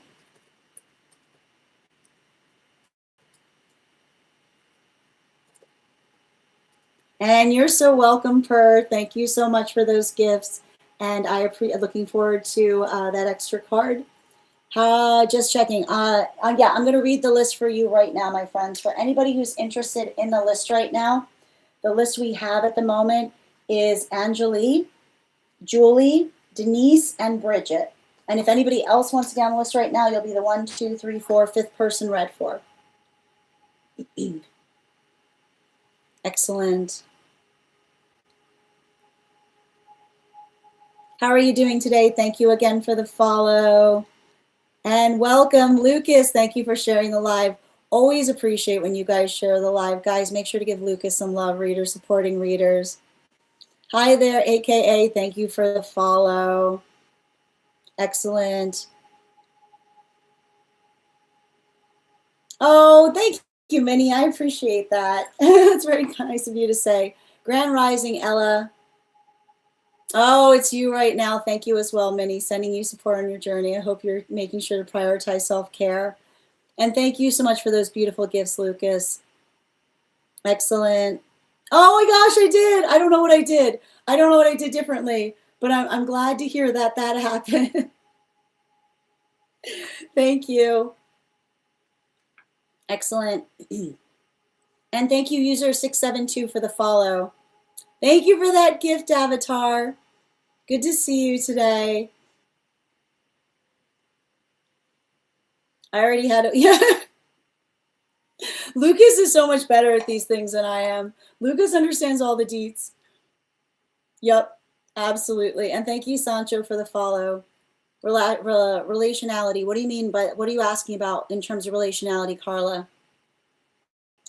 Hiking makes so much sense. It's about learning and amazing what we can learn about ourselves and become. Tap to claim, dear. Thank you as well, Minnie. Solution, thank you for the follow. I'd completely given up on relationships before. Thank you for confirming, Minnie, and thank you for sharing your journey with the group. It is 3 cards for a donation of $29 or more for non-subscribers, Kristen. Thank you, Unique. I do my best. You're on the head. Oh, you're so welcome, Unique. I do my best. Thank you for being here and receiving these messages. Just a reminder to anyone who's joining us across the other apps, you can get on the list today via, you can also get on the list today via my tree that is linked in my bio. If you're joining us over on the place where we keep the videos, your paid membership there entitle you to the same benefits that we spoke about. And if you're joining us over on INSTA, I would love to be able to offer memberships, but I need everyone's help with that. So if you give me a follow there, just comment followed in the chat, and I will thank you with an affirmation from a guide for the advanced soul. And if you're already following me there, make sure to share this live with 3 individuals and comment share, and I'll be also happy to give you that affirmation as well. I never feel lonely in solitude. Tap to claim per. You're so welcome, Unique. Thank you for being here and receiving these messages. Hiking. Thank goodness is about time. I feel like you're seeing that directly into my life. You're so welcome, Hiking. You're so welcome, dear. And feel Rian, thank you for the follow. How you doing today, Bridget? Peace within the chaos. I like that. Unbreakable. Hi there, We Travel. Beautiful. Wishing that right back to you as well. Susan, these are donation-based readings. I offer 1 card readings to super fans if you'd like to become a super fan. Thank you for the follow, dear. Thank you guys for helping to help orient Susan. Absolutely. The tree reader, I like that. Thank you as well, Mamo. And thank you, Sam, for becoming the 122nd member of my fan club. Oh, beautifully said, Per. Excellent. Oh my gosh, what a beautiful age to be. Okay. And thank you for sharing the live, Mama. Always appreciate when you guys share the live. And KV, thank you for the follow.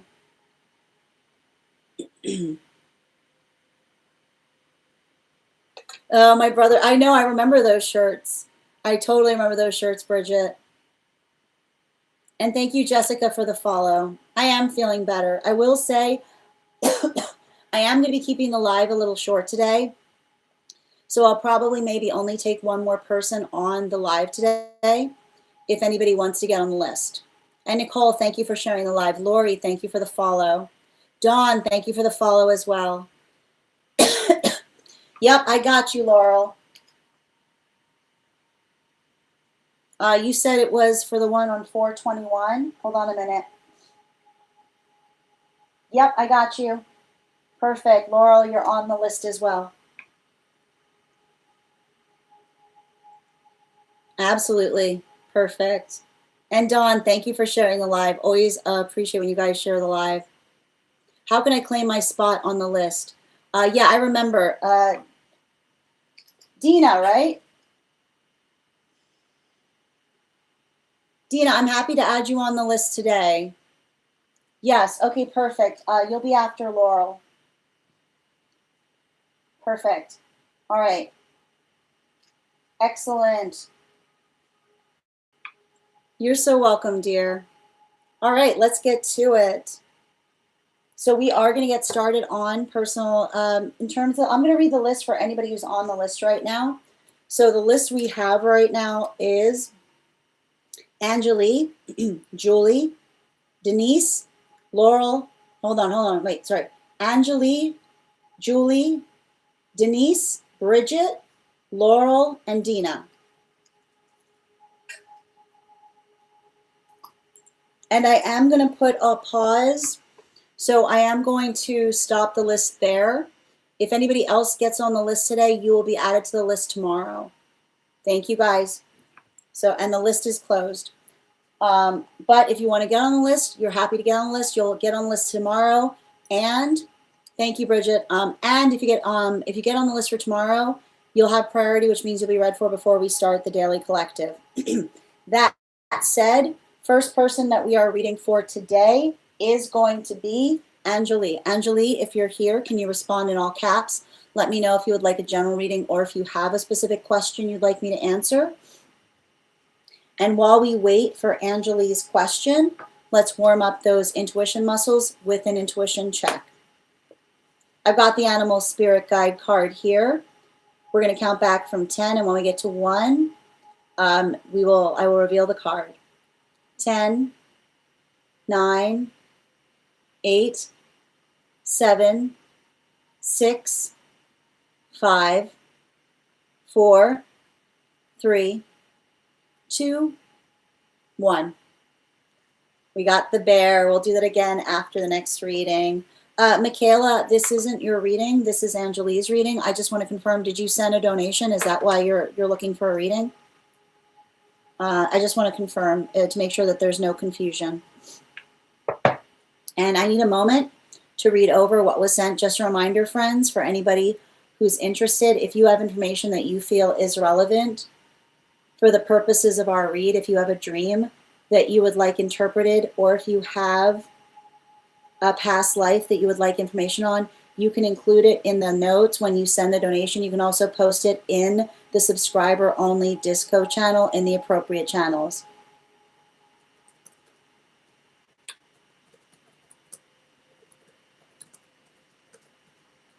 One moment.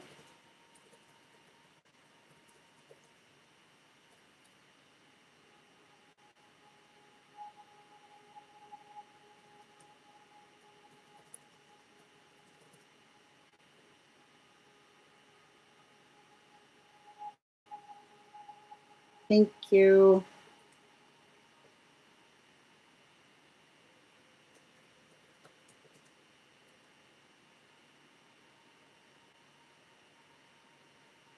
All right. And Digital, thank you so much for the follow, dear. And I'm just taking a moment to read over. Hold on a minute.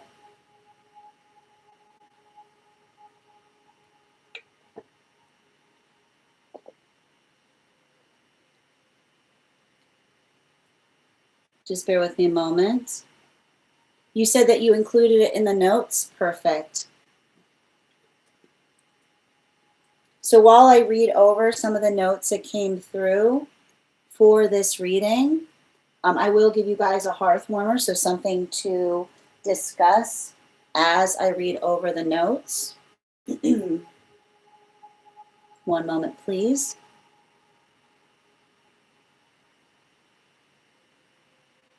Oh, I don't need, actually, it's a very short note. Okay, thank you. Okay. Hearth warmer on hold. Hearth warmer on hold. All right, perfect. And before we continue, I am going to pin up Angelique. Guys, make sure to give Angelique some love. You got one card that flew out very quickly.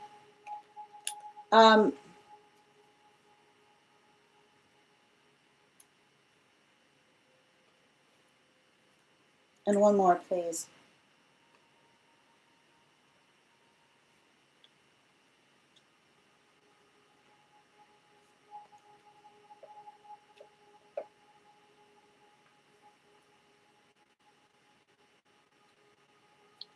So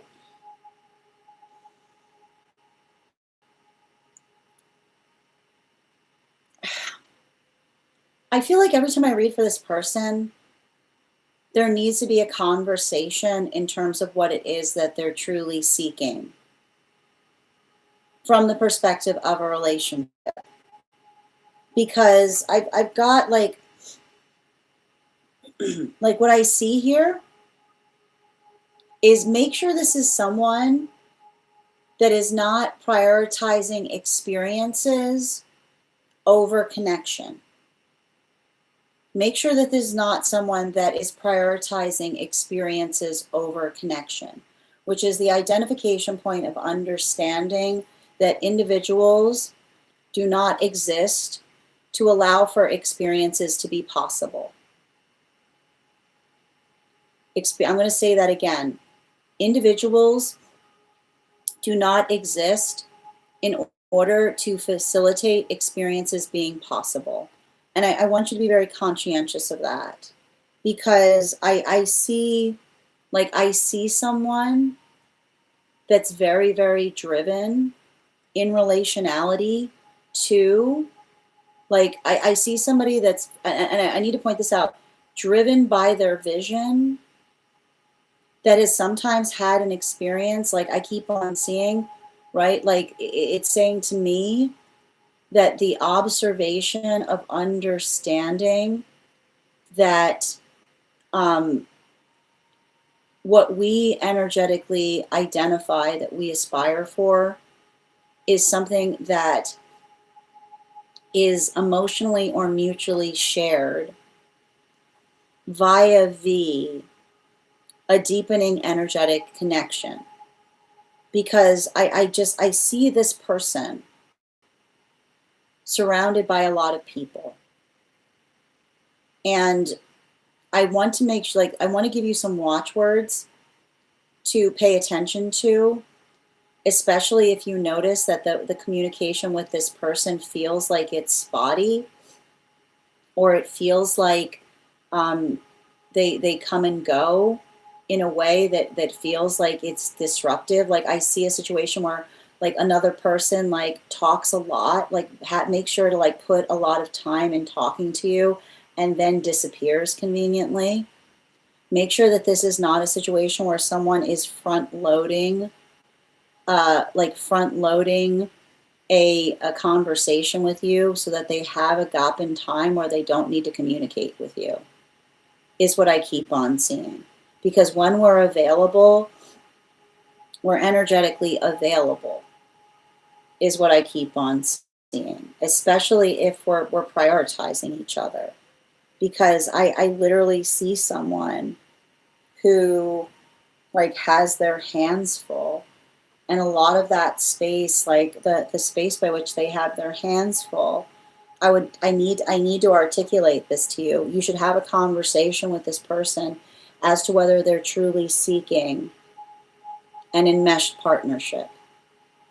Because often when I see energy like this, the individual in question isn't necessarily seeking an enmeshed partnership, but the space by which they want, I like to describe it, is they want a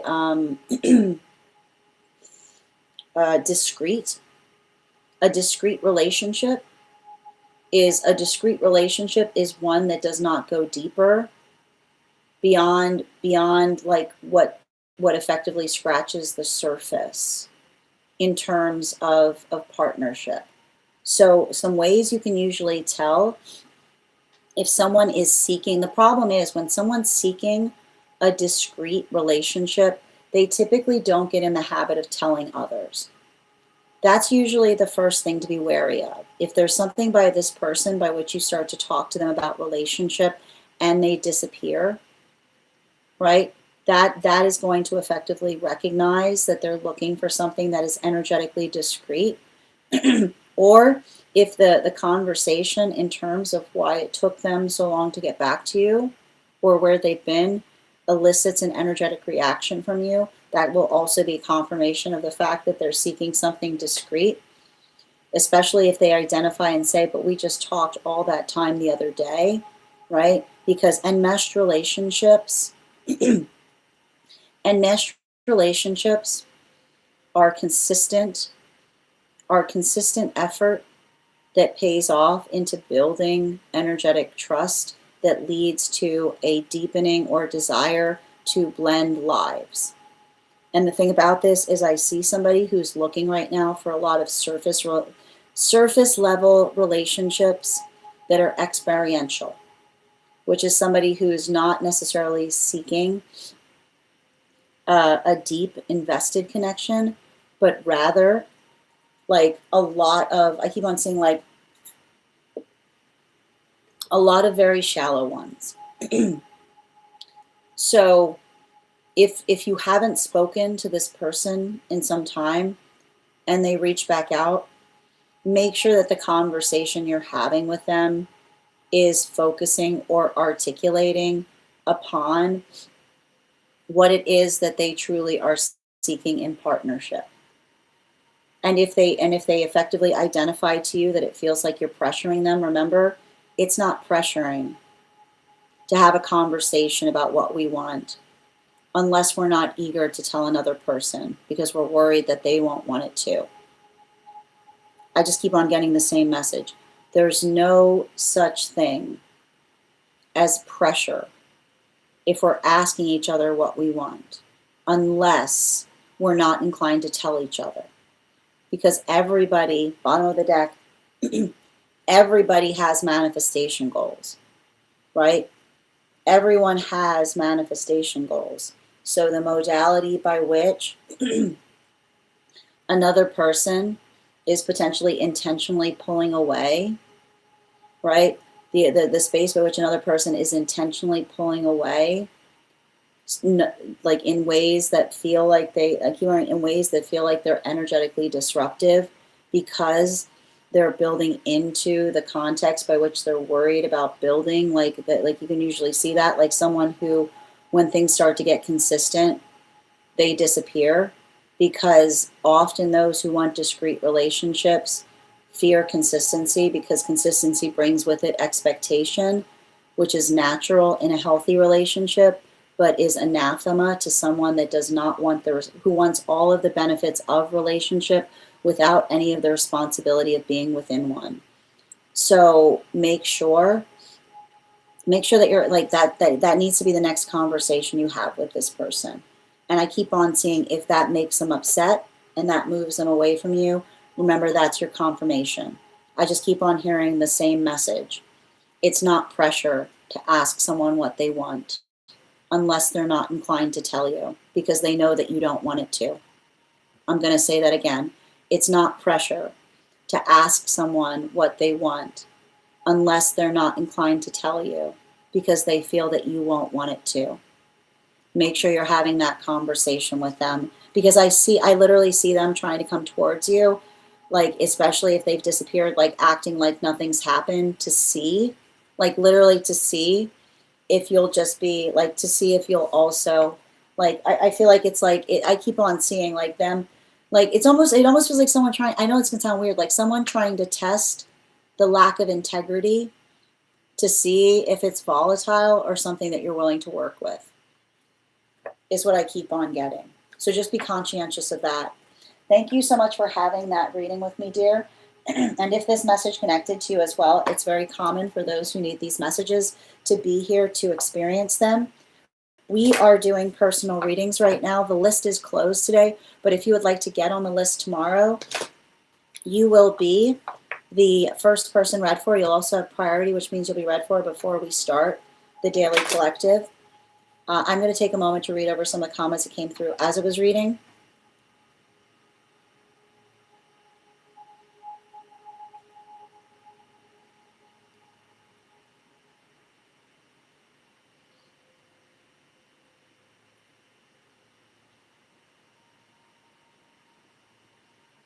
And thank you, Digital, for the follow. Thank you as well, Intuitive, for receiving this message. Hi there, Phoenix. You know, Phoenix, you are not the first person that's talking about this today. You're not the first person.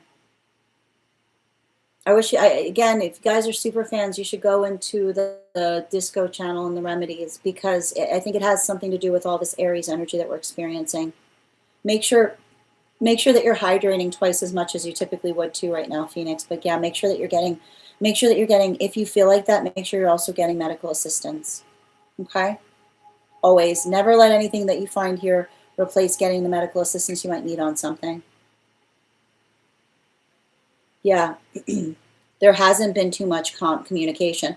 I'll guarantee you'll probably hear back from them shortly, acting like everything, like nothing is weird, like and let them trying to come towards you in that way be your confirmation. Okay, thank you for confirming. Wow. Thank you for confirming what I was seeing there, Angelic. Yeah. And that's what I keep on seeing. I see a situation by which someone's potentially going to reach out to you and try to act like nothing happened. Absolutely. Hi there, Be Well. We're not at the 1 cards yet. So we do the 1 cards for super fans once we finish the personal readings. And we've got 1, 2, 3, 4, 5. We've got 6 more of those today before we get started on the 1 cards. From what I was seeing there, no, I saw a lot of people. I saw a lot of people around someone. I told you, I see somebody trying to build a lot of discreet relationships. So just be conscientious about that.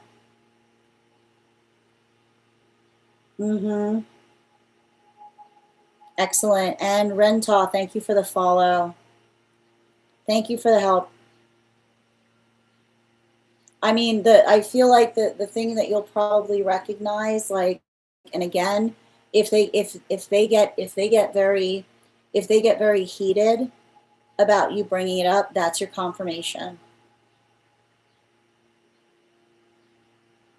Like, I just keep on seeing somebody who's prioritizing experiences over people. So just be conscientious of that.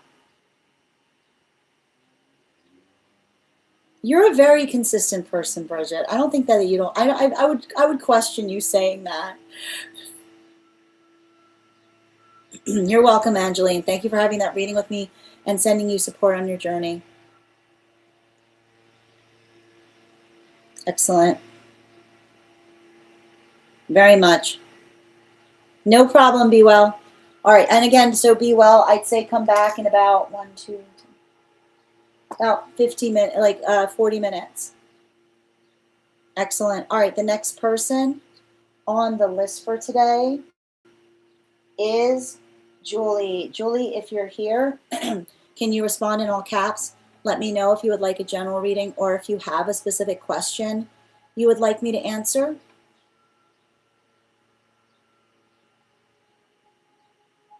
And while we wait for Julie, we are going to warm up those intuition muscles with an intuition check. I've got the animal spirit guide card here. We're going to count back from 10. And when we get to 1, I will reveal the card.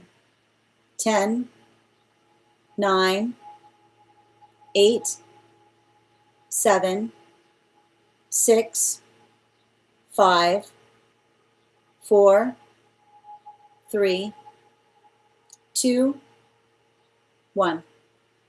We got the cow. Thank you. We'll be doing that again after the next reading. Second call right now for Julie.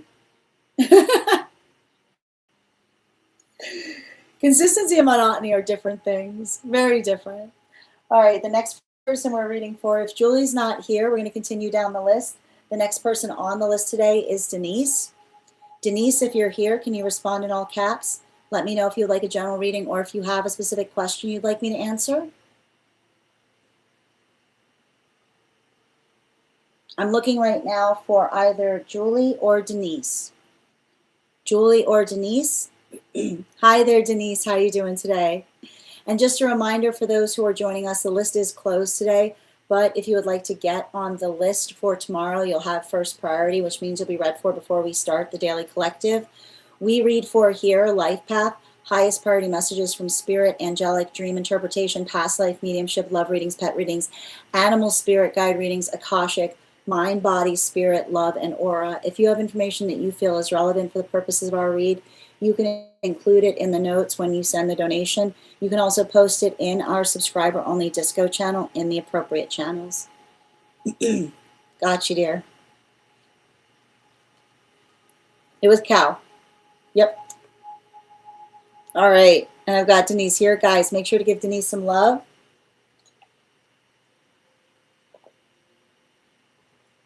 Okay.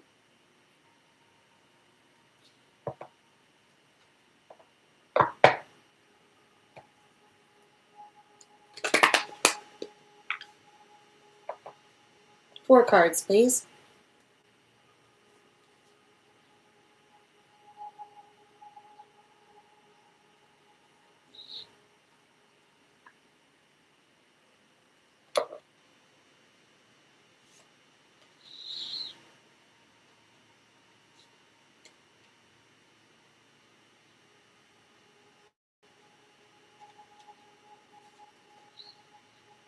Who are all these people around you? Wow. You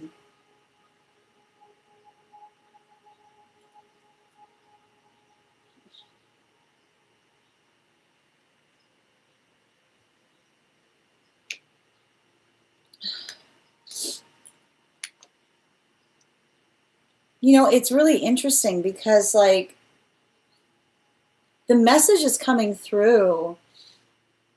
Feels a lot like I'm getting here, like, rolls are for bakeries,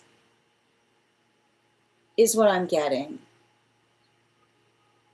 You know, I just keep on hearing rolls are for bakeries, which is to say, like, I keep on, and I feel like there's more of an attenuated message here, which is to say that, like professionally and in business, like, roles are important because roles identify, like, in the space, like, and here's what I keep on getting, in the space by which we don't have relationship beyond what it is we do for one another, then roles are important because they help us identify who it is that we go to, is what I keep on seeing, right? The understanding and the recognition that outside of relationship, roles are important because they basically point to the direction in terms of getting something done. But don't let somebody bring roles into a relationship. Don't let someone, because when somebody's trying to bring roles into a relationship, they're trying to roll over on you, is all I keep on hearing. You will never see someone at the height of their laziness than when another person is in a partnership and they try to define roles. Because the only thing that exists in relationship that has to do with roles should be on the table, is what I keep on hearing. Because when we care about each other, I keep on getting, when we care about each other, we eschew, like, we understand that energetic roles, like, they go out the window. And I think that that's really hard. I don't know if this is you having to deal with someone with, like, and here's the thing about it. Like, traditional values are literally the sound of someone trying to get away with doing nothing, is what I keep on seeing, right? And another person having to do everything.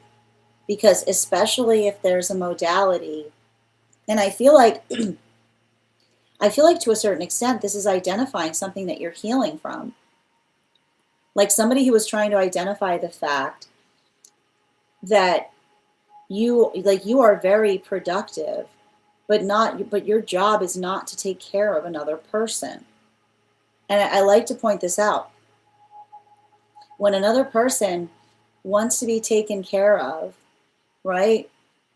Like then like you'll never hear the word shame come up more often than I don't know. And it's funny too, because it's such a specific message. Like the word shame that a person who does not want to do anything will employ to try to get another person to do everything for them is what I keep hearing.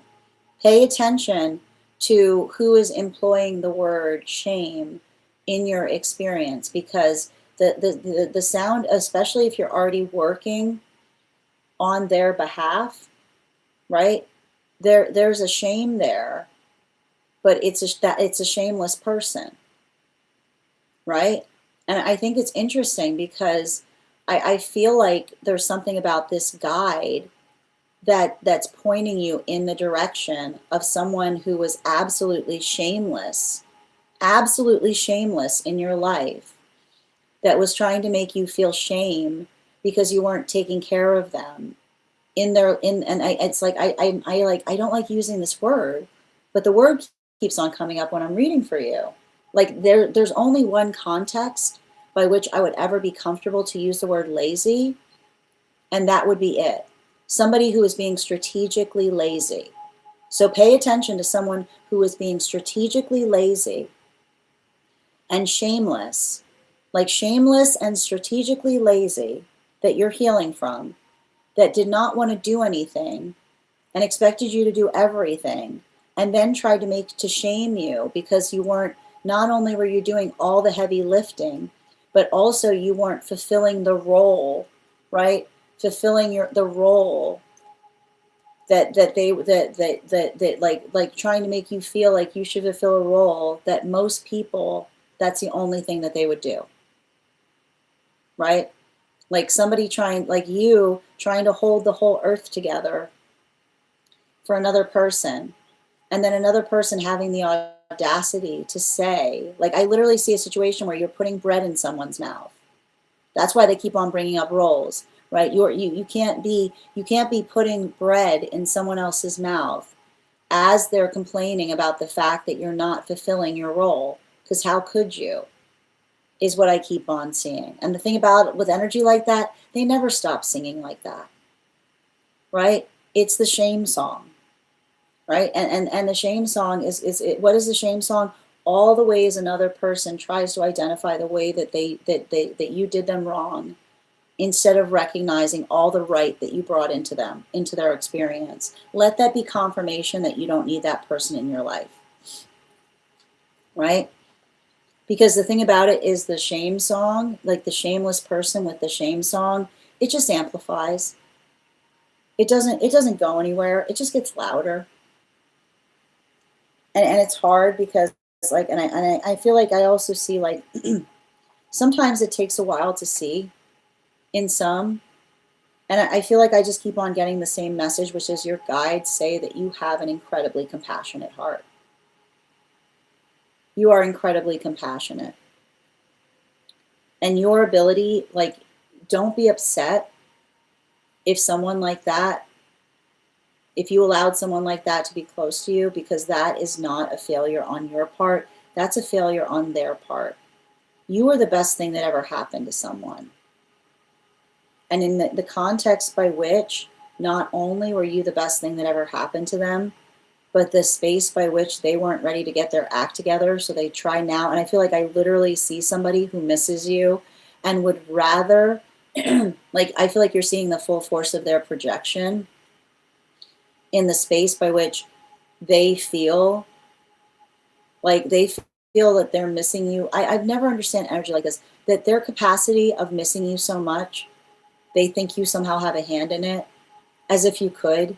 Like that's literally, that is how, like when you see someone like that, recognize that that is somebody who is so disconnected to their feelings. I literally see somebody who is so disconnected from their feelings, or your guides articulating this, that they would rather articulate that some kind of magic is happening rather than accept the fact that they miss you terribly, right? Like somebody who would rather identify, like they're so disconnected from their own feelings that they would rather identify that the fact that they miss you is the result of you doing something to them rather than just accepting their feelings. Let that be proof of how sick that person is.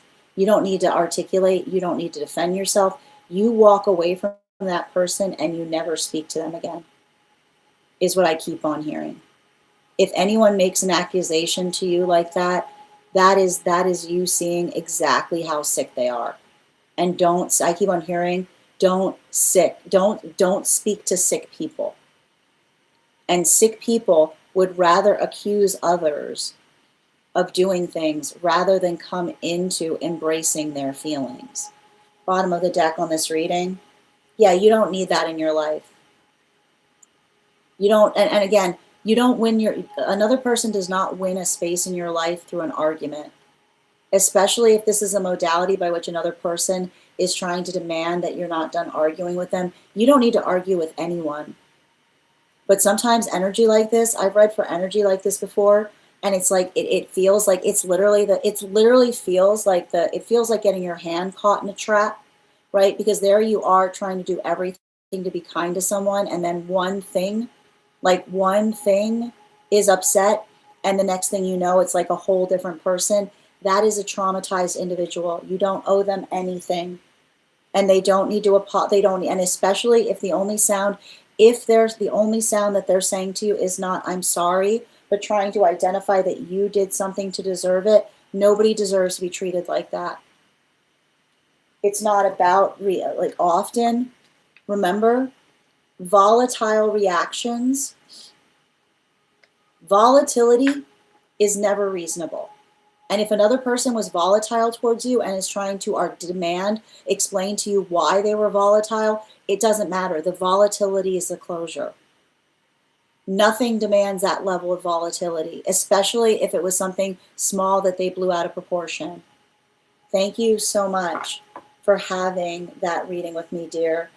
And let the volatility be the closure. And again, you'll probably have them trying to argue with you more about it. Let that be that's even more closure. There's no you don't need to defend yourself. You just need to you say, I'm giving you the space you asked for. That's all you have to say. Especially if they asked for it. You say, I'm doing nothing but giving you the space that you asked for. Thank you, dear, for having that reading with me. And if this message connected to you as well, it's very common for those who need these messages to be here to experience them. We are doing personal readings right now. If you would like to get on the list is open. It is, closed. It is open for tomorrow, which means you'll have first priority if you get on the list for tomorrow. 3 cards for a donation of $29 or more. 4 cards for a donation of $23 or more for my subscribers. Links in my bio. Please keep in mind there are 3 things I don't read for across these apps: pregnancy, medical, and legal. Happy to give insight on anything in private readings, and you can book private readings on my site.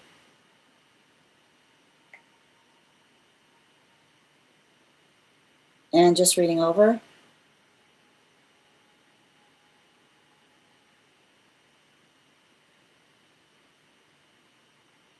Excellent. Yeah, the biggest ick. I agree, Bridget. Yeah, it's referencing more what I'm healing from rather than experiencing currently. Great affirmation of the direction I'm going into. But I feel like they're articulating this because it feels like, don't be surprised if some of that past energy tries to come back. But I keep on saying, don't get involved in it. Just kind of like observe, don't absorb, and let it confirm that you're moving in the right direction. See you, and thank you for the follow. Oh, so that you're confirming what I was reading for. Yeah, like don't let, like that's why I said you keep as far away, you don't talk to them, you don't respond to them. If they said that, like I keep on getting your guide saying no, nothing. They get nothing from you. Yeah, absolutely. Sending you so much support on that journey, dear. Sending you so much support. All right, we're going to continue right now. Next person we're reading for today is, I'm still looking for Julie. If Julie's not here, the next person on the list for today is Bridget. Bridget, if you're here, can you respond? Sorry. The next person, yeah, Bridget, if you're, Julie or Bridget, if you're here, can you respond? Oh wait, Bridget, you said you were going to hold your reading for tomorrow. So, sorry, the next person on the list for today is Laurel. Laurel, if you're here, can you respond in all caps? Let me know if you'd like a general reading or if you have a specific question you'd like me to answer. And Jen, thank you so much for the follow.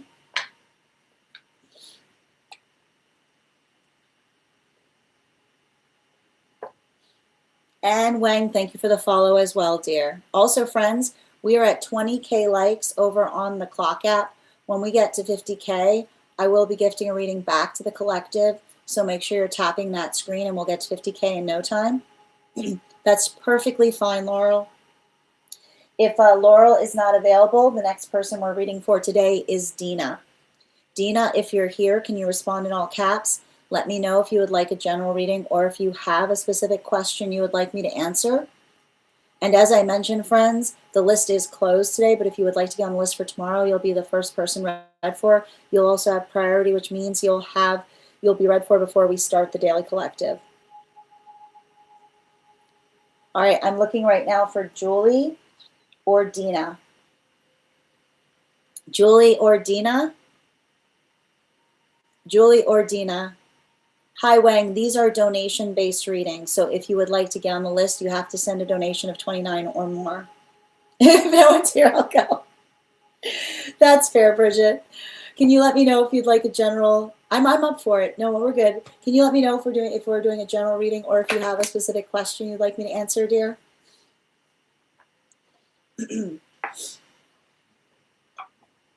And while we wait for Bridget's question, let's warm up those intuition muscles with an intuition check. I've got the animal spirit guide here. We're going to count back from 10, and when we get to 1, I will reveal the card. 10, 9, 8, 7, 6, 5, 4, 3, 2, 1. We got the hair. Thank you. I'll do it again after the next reading. Ooh, look at you. You see, ask and you shall receive. That's all I'm going to say. Guys, all it takes a mentorship. Ask and you shall receive. Oh, I'm delighted to hear that. Yep. Okay. I got you.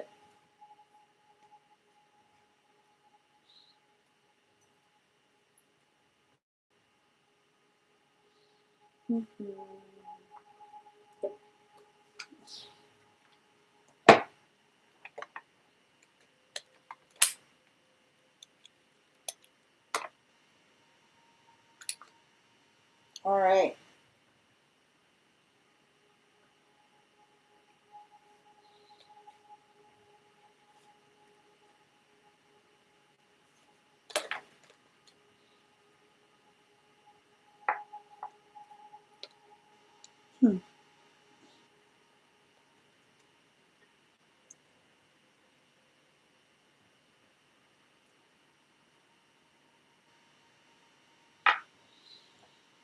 Well, it certainly feels a bit like one was connected to the other. I don't know if you found them in proximity to each other. So we're going to get started first. Let's talk about that first energy. Um,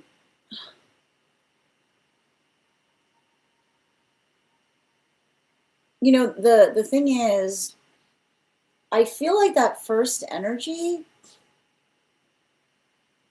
I know it's going to sound a little bit wild, but it feels like, I don't know if you got some kind of confirmation about the fact that the first energy recognized you, is what I keep on seeing. Because the thing you have to identify is, I'm getting the message that there's a long memory and an interconnectedness in relationality to some energetic systems, by which one understands or identifies, like the familiarity of someone or something that is very old is often the energy that can sometimes feel like there's and it's interesting too, because it's connected to the mentorship that we did. But it's the identification point by which one identifies, because I keep on getting, there's a communal memory there, is what I keep on seeing. And so there's something about there's something about the connection to the communal memory that says to me that the energy that you are effectively feeling, from that that force was one that was, and it's interesting too, because I almost feel like the fact that you recognize that there was something about it that was potentially unwell or not doing well where it was, is what I keep on seeing, specifically and particularly as it relates to the energy, the environment around it, is what I keep on seeing.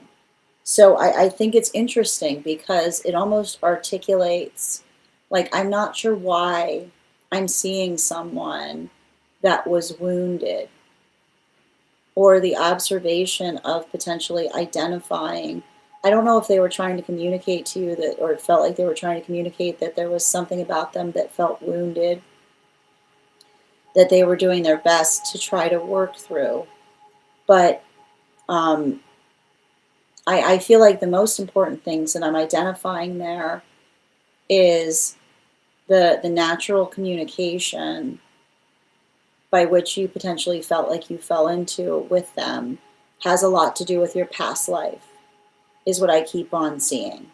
And some energies, and here's the thing about it, some energetic forces, like, especially if they're long standing or they live long lifespans, they're much more attenuated to recognizing energy that returns in different forms, but still being able to familiarize themselves, like to feel the familiarity, right there. It's very much like it's very much like a clairsentience, right? Like, you have to think about a form that exists in clairsentience, which is the space by which they familiarize themselves by remembering others' energetic feelings or the way that others felt.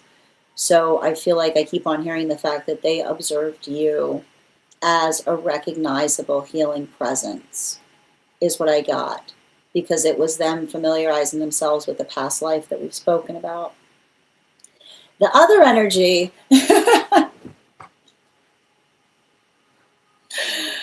feel like there's something about that other energy that feels more, the second energy I'm reading upon just feels more,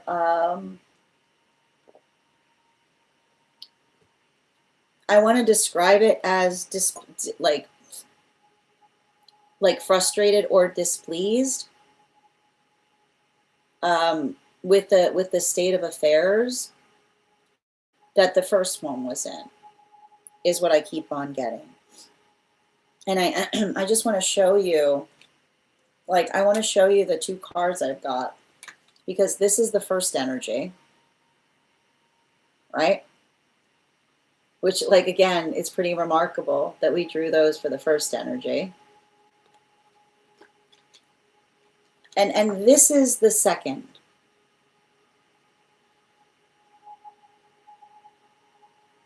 And this one, I feel like this one, I want to identify, feels more like this one feels stoic, right? And patient. This one feels a little bit more irate and angry about something, is what I keep on seeing. Because I feel like the second one, and I wouldn't be surprised if the best way I can describe this is, it feels like the energy that misses being respected, is what I keep on getting. or the space by which another person is effectively like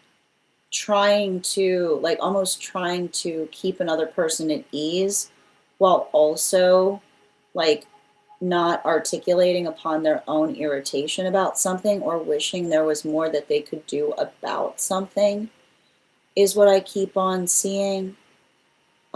Because I feel like what I'm identifying there has a bit to do. I don't know why, like, it feels like that second energy feels like, I keep on seeing like both energies recognized you as a healer, and often in the space by which we recognize that another's a healer, being able to try to communicate to you what they feel needs to be healed, is what I keep on getting.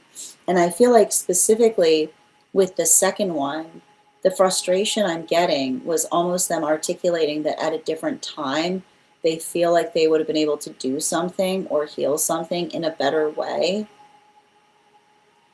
but feeling at their present state in a disadvantage, or feeling like, I almost feel like I see someone like almost apologizing for the state by which you find them, is what I keep on seeing. Because I almost see someone as genuinely surprised of you encountering them or seeing them as they were in seeing you there. Like, I literally see the fact that you startled some kind of energy in relationality to being like, what are you doing here?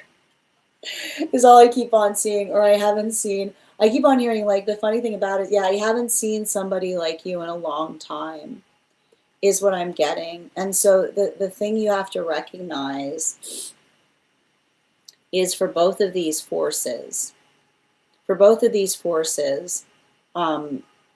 they're not, these energetic forces are not necessarily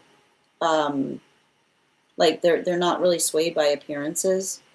Like, they read into energy, so they're able to identify and recognize energy in terms of not how they look, but what they appear to them.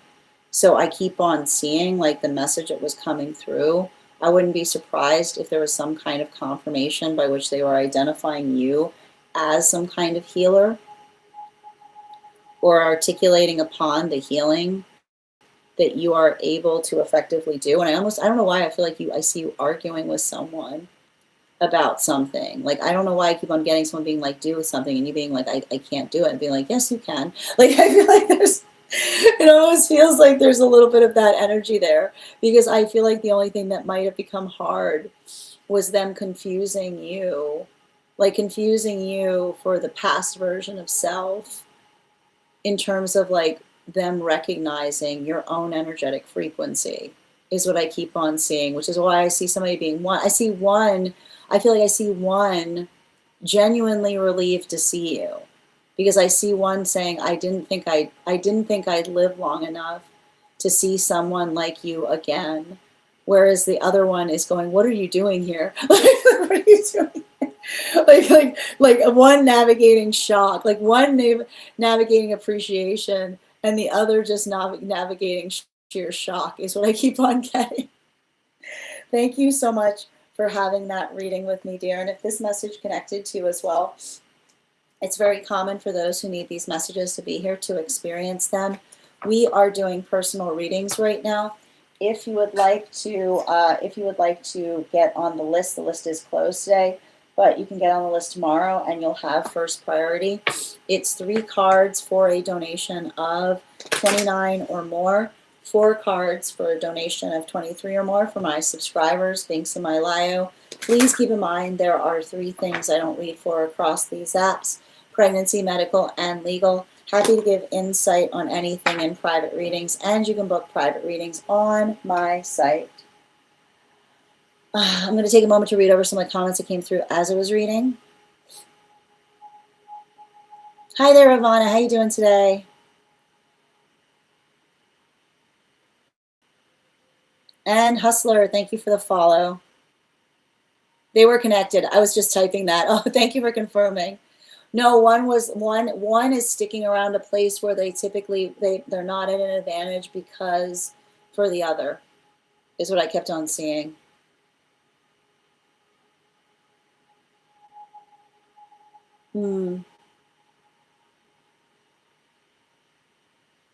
Yep, I was just typing that. That's very funny. You all made my day. Yes. Yeah, I can see a lot of that stoicism there. Oh, Sherry, sending you so much support on that journey. Sending you so much support, dear. And thank you guys for supporting each other in the comments. Yeah, they felt instantly familiar. I just keep on seeing someone say, like, you're seeing me. Like, I don't know why I keep on seeing someone say, like, you're not seeing me at my best. Yeah. Oh, really, John? Thank you. Yeah, an aha moment. Yeah, exactly. Thank you. Yeah, thank you for confirming what I was seeing there, Bridget. Yeah, I know what you mean by that. I got it. Like, that was what I saw with that card. Ashley, the list is closed today, but we are going to get started on 1 card readings for super fans. If you would like to have 1 card pulled. Also, if you want to get on a list for a full reading, you can get on a list today to have a priority tomorrow, which means you'll be read for before we start the Daily Collective. How you doing today, Ivana? Yeah. They are more than happy to connect. Yeah, absolutely. That's amazing, Bridget. They did feel surprised. Yeah. That is really beautiful. And Trent, thank you for the follow. It was a very sweet reading. They were like that with each other. It is very funny. You're welcome, dear. No, I can see it. Well, they both think that they're protecting each other. Yeah, I'm definitely being pulled to go to a place right now and sit. That's beautiful. To become a super fan, Ashley, down at the bottom of the screen, there should be a little orange icon. And signing up to be, you're becoming a monthly super fan. All super fans get free 1 card readings. Also, for those who are joining us over on the place where we keep the videos, your paid membership there also entitles you to 1 cards each day. Yeah, I'm sure. Like, no, I feel like they're probably gonna want you to come back now that they realize you saw them. Oh, that's really sweet, Ivana. Oh, that's beautiful, dear. You're welcome, Bridget. All right, let's continue right now. The next person we're reading for today, again, second call. I'm looking for Julie or Dina. Julie or Dina. Julie or Dina, if you're here. And if not, we're going to move into 1 card. Oh, Julia. Julia, good to see you. You're the Julie you got on the list, right? How you doing today, dear? We were looking for you. Can you let me know if we're doing a general or if you have a specific message that you would like, you have a specific that you would like to read for? Perfect. And just a reminder, friends, the list is closed today, but if you want to get on the list for tomorrow, you will have priority and be read for before the daily collective. Perfect. And while we wait for Julia's question, let's warm up the intuition muscles with an intuition check.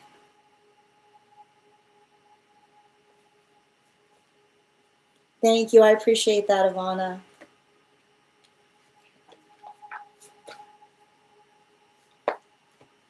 All right, we're going to count back from 10, and when we get to 1, I'll reveal the card.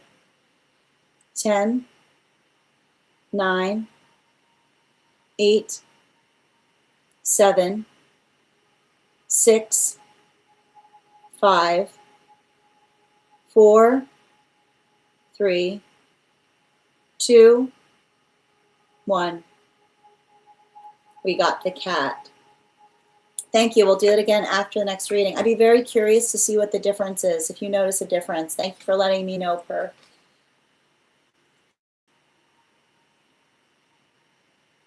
All right. Highest and best, navigating forward. I love that. Guys, make sure to give Julia some love. 4 cards, please.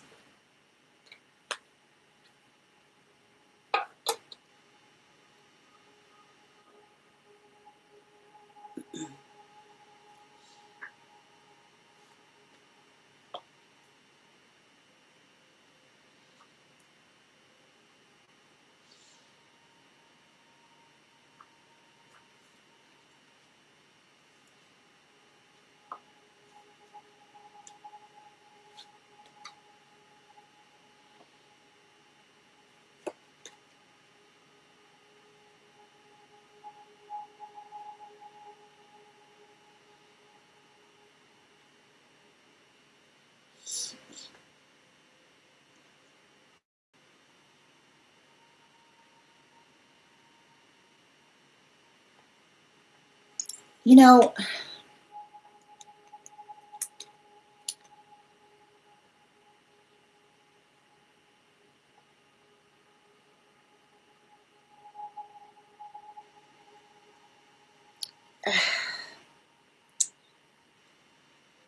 I feel like it's interesting because it feels like a guide reading.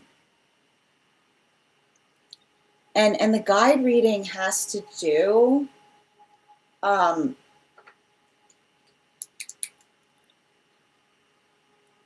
it feels like the guide reading has to do with an overarching message in terms of identifying, I'm not sure why this is coming through, but I think that this is really important. And I think that you're kind of understanding this too. Like, I just keep on hearing what we condone, like, what we condone, we consent to, is all I keep on hearing. And I want to describe this because I feel like I'm seeing a situation by which you're identifying, like, and this often happens when I see individuals that are on healing journeys, because, you know, we don't gripe. We don't gripe about the things, is what I keep on getting.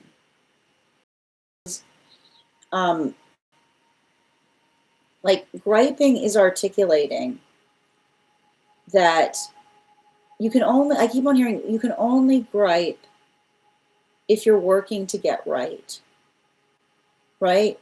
Which is the space by which, when one is griping, then often one is griping. It's only good to gripe if you're trying to get right, which is the modality by which it's okay to complain about something that you're actively resolving to try to move away from, right? Like, it's only okay to gripe about something if you're actively working on trying to improve it or move away from it. Because if not, what you basically have to navigate, like, and this is the thing about it, you navigate the space of working through, right? You work through the energetic frustration, but you allow it the context by which you don't return back. I just keep wondering, you don't gripe about something, and then you return right back to the thing that you are energetically griping about, because that often identifies the space of not feeling like the observation of what feels confusing to energy that is surrounding the self, right? And you often see, right? You often see energy. Like, the best way I can describe what the guides are showing me is like, the best way you can almost see it is like the space of being in love. The way you can usually tell when someone is in love with their trauma is when they complain and they complain and they complain about it, and then they immediately just walk right back in the direction of it.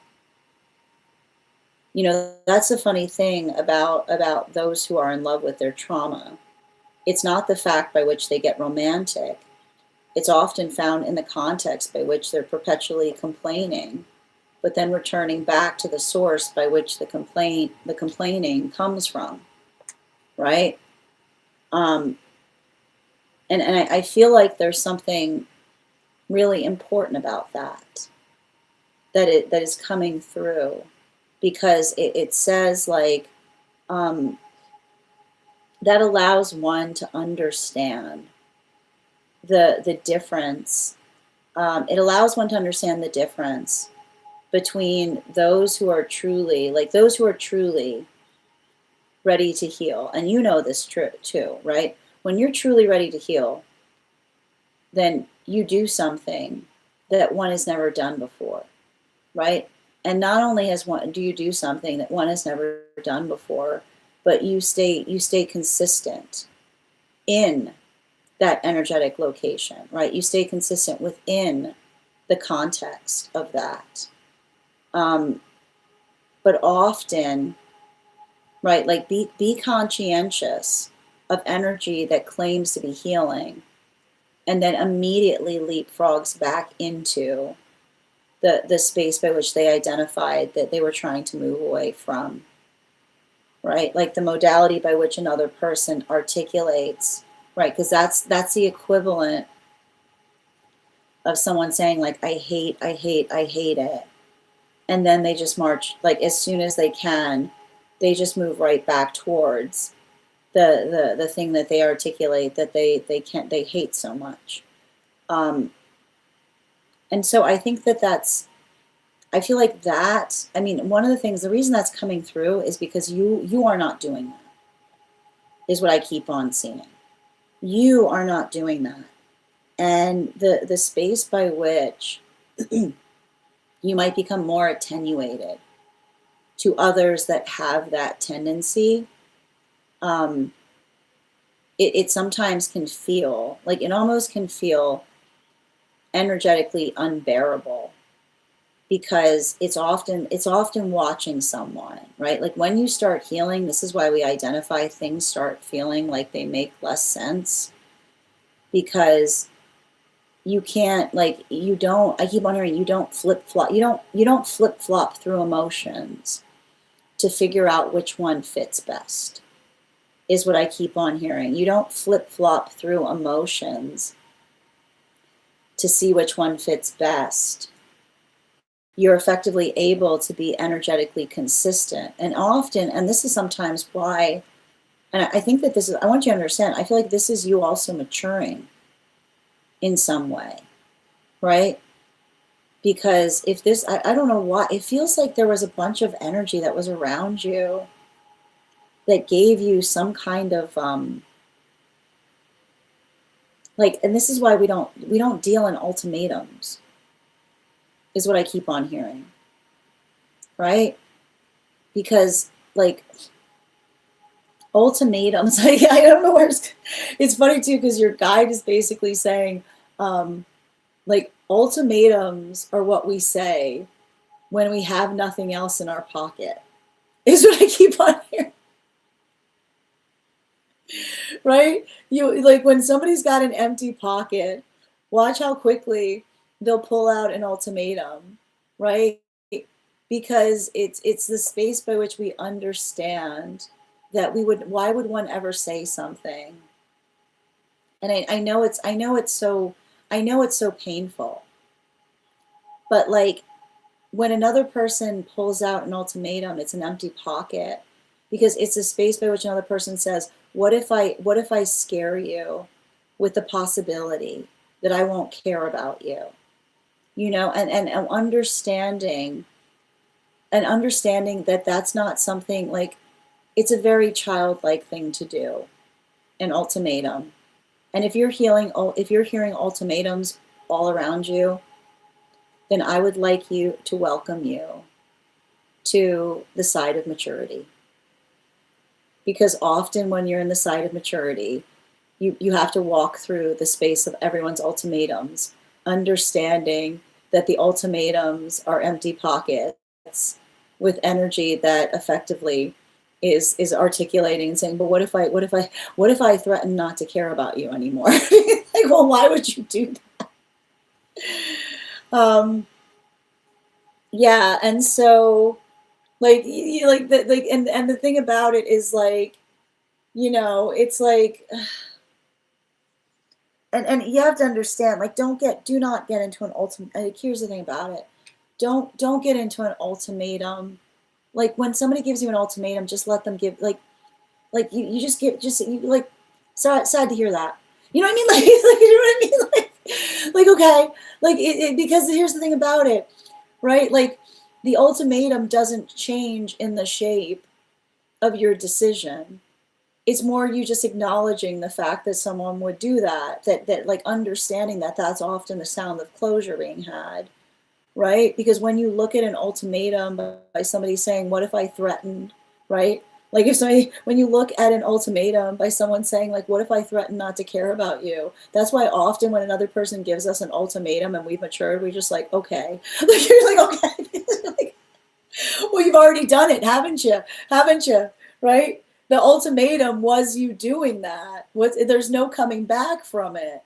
You know, like it's like the ultimatum is the ultimatum because it's like the moment that you put it on the table, you see that side of someone and go, oh, okay, I guess I'm the mature one. So I want you to recognize that, like handle it, handle it with a sense of maturity, right? And maturity is saying like, you know, I can't stop you. Like I can't stop you from making that choice. I can only express my disappointment, which is you having to say to somebody, you know, you know, if that's how you feel, then so be it. And then and watch, and then again, that's what I mean. Like watch how quickly, you know, and I feel like it's almost you seeing, right? Like that's how far you've healed, right? Which is, it doesn't bring any joy to see that. It's actually often devastating. But recognizing, like, don't let another person's like perpetual ultimatums, right? Don't let another person's perpetual illogical ultimatums shape your decision. And don't get upset, right? Don't get upset at the past version of self that may have used to be like that used to be more informed by it. That's where your inner child healing begins, right? Like let that be the space by which your inner child healing begins, because you know what, if you would never do that, you shouldn't have had to go through it. That's what I need you to write down, because that's what your guide is telling you to write down. If you would never do that, then you never should have had to go through that. If you would never do that, then you shouldn't have had to go through that. Don't let it shape you. Let it free you. Thank you so much for having that reading with me. And if this message connected to you as well, it's very common for those who need these messages to be here to experience them. we are doing personal readings. The list is closed today. But if you would like to get on the list tomorrow, you'll have, you can send the donation today and you'll have first priority tomorrow. I'm going to take a moment to read over some of the comments that came through as I was reading. Dina's back. Welcome. Akika, thank you for the follow. If I'm ever saying your name incorrectly, please feel free to correct me. Hi, Chelsea. The list is closed today, Stella, but if you want to get on tomorrow, you'll have first priority. Sahin, thank you for the follow.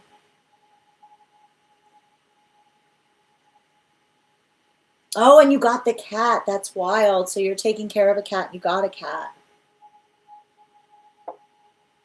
Mm-hmm. Oh, I love that, Ivana.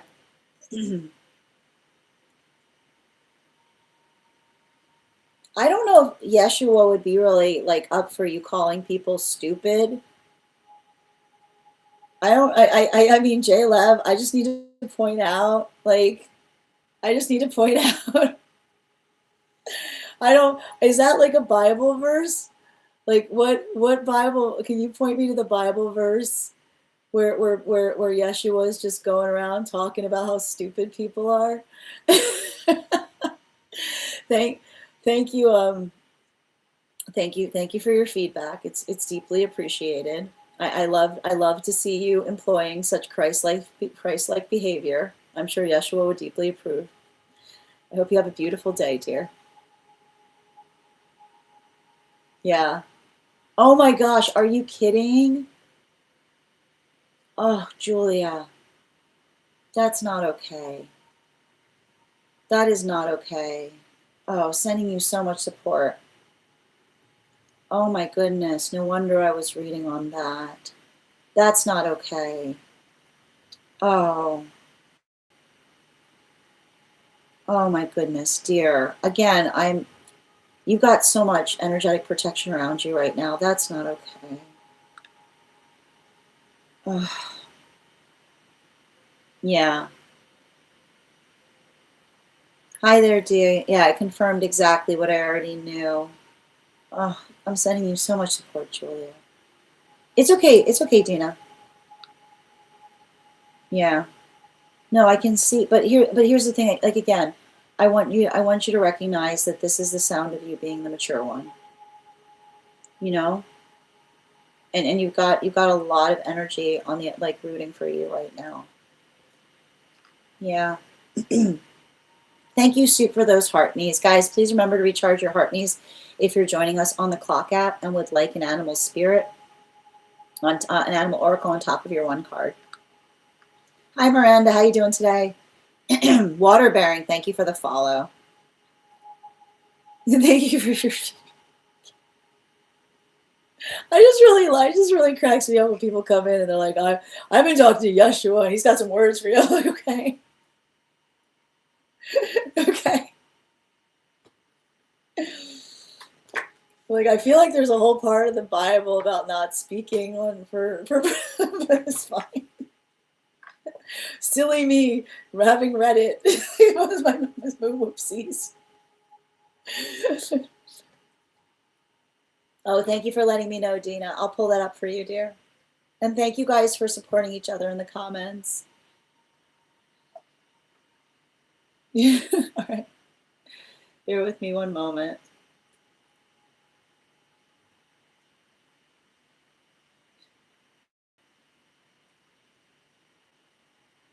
All right. Like, if you want to, like, I just want to say, like, if you want to tell somebody that they're stupid, you could just say, you don't need to try to quote, like, identify that the Bible's giving you the right to do it. In fact, I feel like everything in the Bible kind of says the opposite of that. You know? It's just sigh. All right, where were we? All right. Wait, Dina, hold on a minute, my dear. Wait. Are you asking me? Wait, but here's Dina. Help me help you. You sent the donation how long ago? I gotta go find the date. What was the date you sent the donation with the note? My dear, come on. Are you sending me on a treasure hunt right now? Are you sending me? You got to give me the date if you want me. Okay, it's all right, but I gotta say, all right, help me help you. I know it doesn't pop it back up. I gotta find it. Give me a minute. Or you gotta. Okay, it's fine. We're gonna figure it out. Just give me. I found you. Okay, good. Okay. All right, I found it. We're good. It's okay. I found it. It's fine. Okay. I got you. Oh, okay. All right, so there's a lot to be addressed. It's all right, I got it. There's a lot to be addressed here with 3 cards. So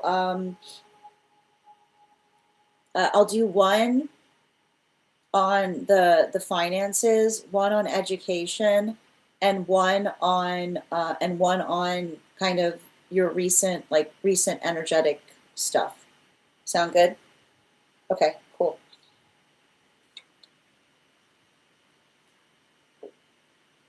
All right, before we continue right now, for anybody who's sticking around for 1 card readings, we're going to get started on those 1 card readings after this reading. So if you are a super fan, please make sure if you're joining us on the clock app to recharge your your heart needs. If you would like an animal oracle card, and if you're a member over on the place where we keep the videos, can you please, your membership there will also entitle you to a free 1 card. I would like to offer that over on the place where we keep the photos. I need your help, guys. So if you could take a few moments today to pop over to INSTA, give me a follow there. I will reward you for that follow with an affirmation from a guide for the advanced soul. And if you're already following me there, just share the live with 3 individuals, and I will also give you an affirmation. Just share it in the comments. Excellent. All right. And before we continue right now, let's warm up those intuition muscles with an intuition check. I've got the animal spirit guide card here. We're going to count back from 10. When we get to 1, I'll reveal the card. 10, 9, 8, 7, 6, 5, 4, 3, 2, 1. Water dragon. We'll do that again after the next reading. How you doing there, FDR? And guys, please give Dina some love. 3 cards for Dina.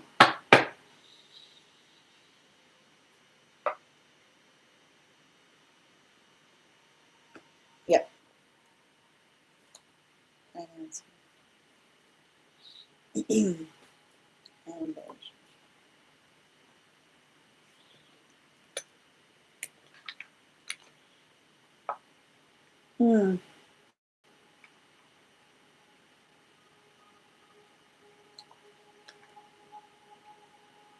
Wow, I can see why you got the water dragon. You're being pulled in all sorts of different directions. I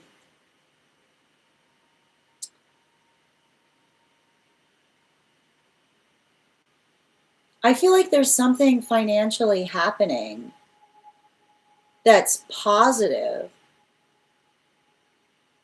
And it's also like it feels positive, but it's almost requiring you to I feel like it's requiring you to take a bigger role in something or readdressing.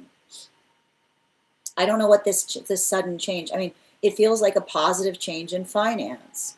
It also feels like something that you've been waiting on that's coming through, that's giving you a little bit of wiggle room. The problem that I need you to say to somebody, the thing about it, and you have to have a conversation about relationship, that like what it means when something is earmarked.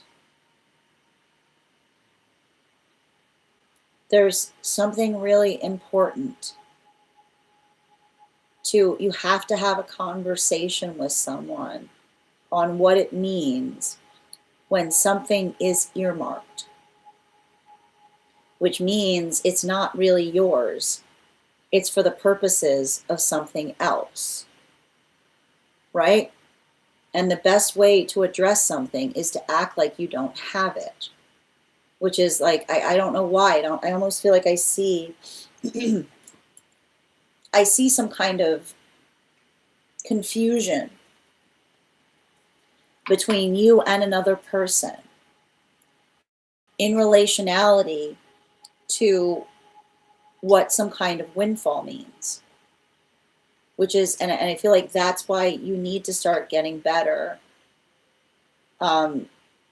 talking to another about healthy goal setting, right?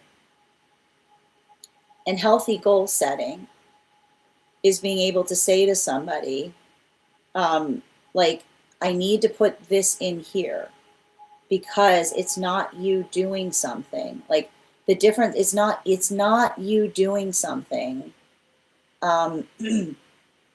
for the self if it feels like an investment, right? And that's what I keep on seeing that you have to have a conversation with someone about, which is having, like, the things that you're doing are healthy investments, which is like, and it's funny too, because I almost see you doing things that you would not be inclined to do, is what I keep on seeing. I don't know if you're like an introvert. Are you an introvert that's being forced to be an outrovert because you recognize that you're investing in yourself? Is that what's happening? I feel like that's what, it's always like this, man. It's always like this. It's always the introverts. They're like, oh no, I have to go do something fun. It's always the introverts.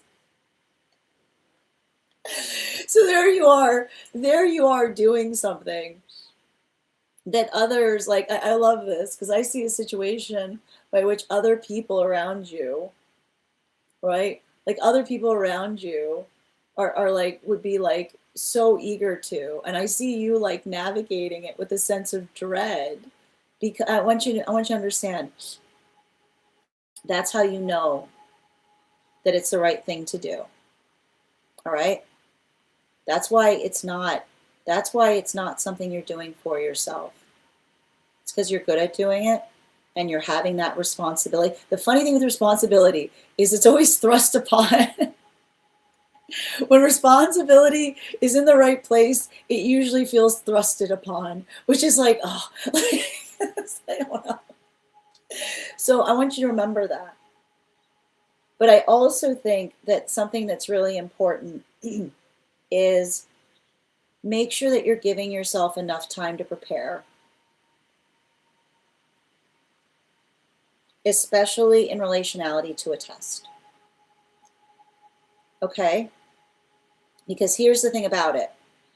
And again, I need to stress this. I'm going to stress what I'm about to say to you is very important, because we do not look at the cards. We do not look at the cards to make decisions for us. We do not look at the cards to make decisions for us. But what I'm getting the message is opportunities come once, not maybe once in a lifetime, but opportunities are rare.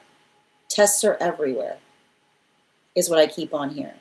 Opportunities are rare, tests are everywhere, which is to say to me, if you're trying to make a decision between taking an opportunity or taking a test, be inclined to choose the opportunity, because the message I just keep on hearing is opportunities are rare, tests are everywhere, right?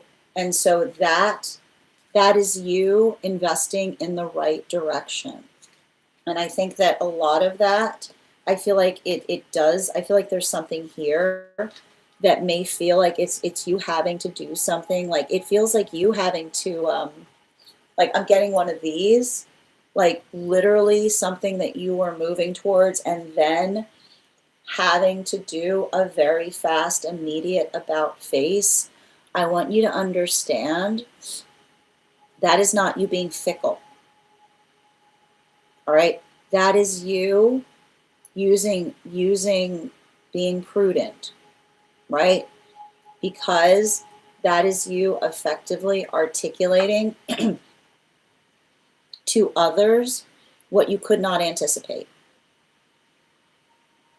right? That is you articulating to others what you could not anticipate, which is the observation of being able to amplify or speak to others in relationality to identifying and recognizing how one is working on doing something, the way one is working on doing it, and the fact that you are not, I just keep on hearing, I don't know what it is you feel bad about here.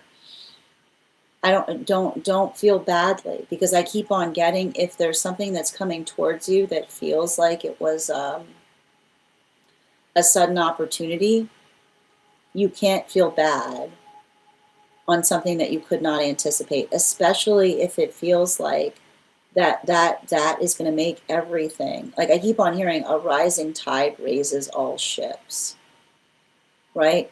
A rising tide raises all ships, which is to say, if others care about you, they'll see that in the same way too, which is the only sound if something is happening for you should be, I'm very happy for you, not how dare you. Bottom of the deck. Yeah, this is you. I feel like this is you having to, like, I feel like, congratulations, you've got a lot of choices to make. And here's the thing about it. Usually when you're making a choice the right way, it feels like a hard choice. But if others see you making hard choices and they decide to have hard feelings about it, let that inform you about why they can't come with you. Because if another person, I literally see you, I literally see you doing something in such a way that you're energetically mindful of everyone that you care about, and you're doing that as carefully as possible. If another person, right, if another person is demanding to you in the space by which you are making healthy choices, don't let their crash out be your tower moment, which is to say, often the space by which you see why another person can't build with you is when you're doing something that will ultimately benefit them, and they're not looking out far enough and instead taking the present personally. Pay attention to that. Because when others are in the space by which they're too focused on themselves rather than what you're trying to do, that is often the space by which you see how another person self-sabotages. Don't take it personally. Take it profoundly. Thank you so much for having that reading with me. And if this message connected to you as well, it's very common for those who need these messages to be here to experience them. We are doing personal readings right now. If you would like to get on the list is closed, but you can get on the list tomorrow and you'll have first priority, which means you'll be read for before we start the daily collective. I'm going to take a moment to read over some of the comments that came through as I was reading. Social, the list is closed today. We're about to get started on one card readings if you'd like to become a super fan and have a one card pulled.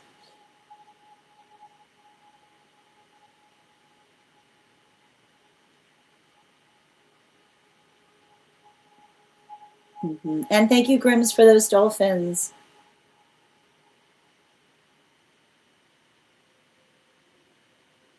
And thank you guys for supporting each other in the comments with these messages. He must be wise, and we're the fools that confounded him.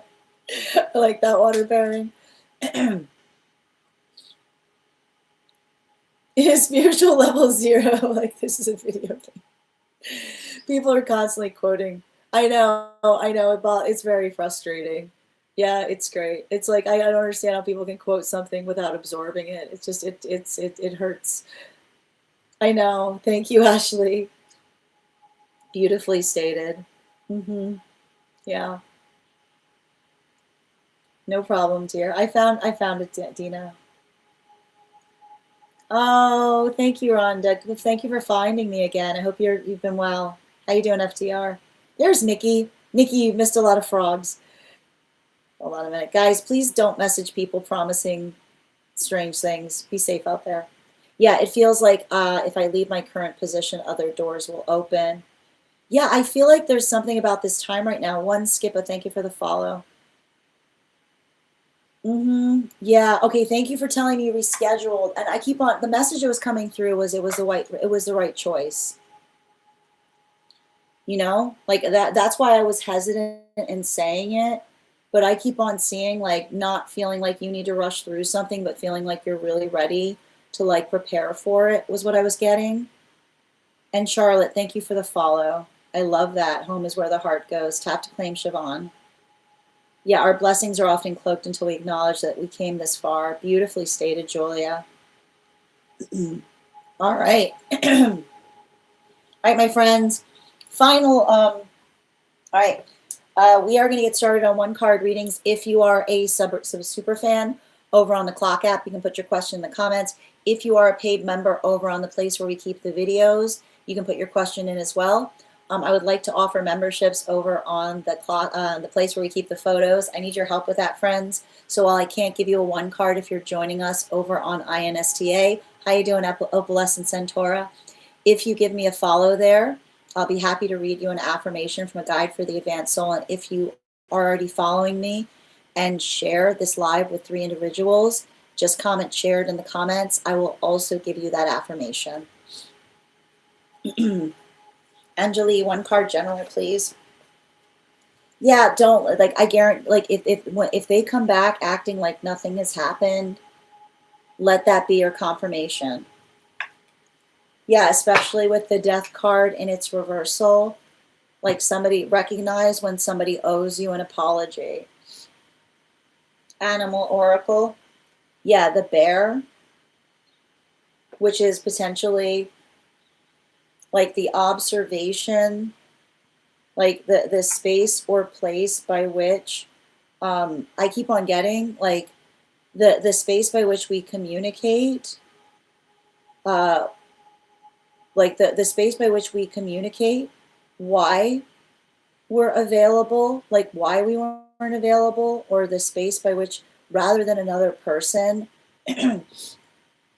like I keep on hearing there's nothing uncomfortable with the desire to communicate consistently.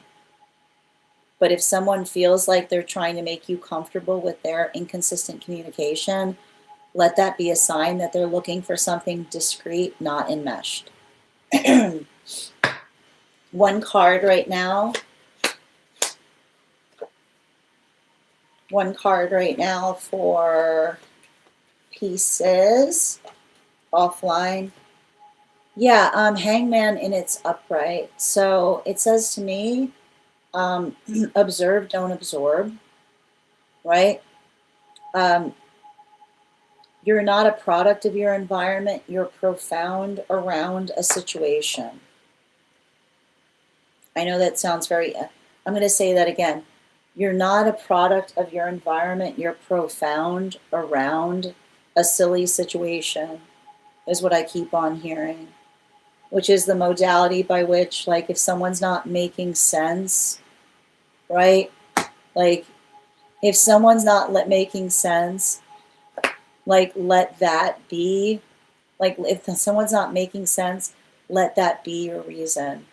When we care about each other, we try to make sense for one another. We're not inscrutable. Mm-hmm. Ivana, one card, ancestral guidance. Yeah, you know, it's interesting too, because like,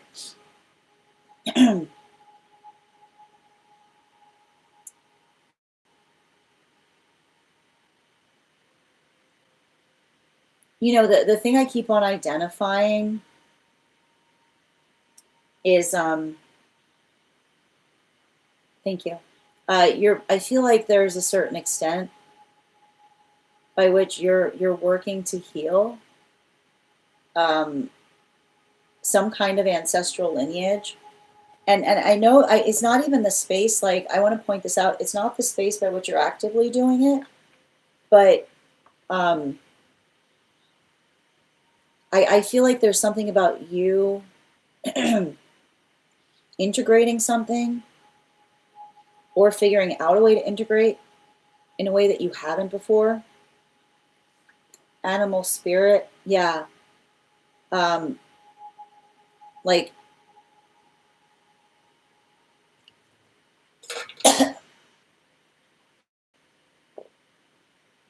I feel like there's been some kind of issue in your ancestral line about making some kind of choice about something. I don't know why I see you looking at something and being like they're like another person's like argumentation on feeling like a choice needs to be made is often, I keep on seeing, is you healing from some kind of polarized thinking about something, is what I keep on getting. You know? Like, remember, polarized thinking is often articulated in another person demanding a choice where a choice does not need to be made, is what I keep on getting. So I think that there's something important there.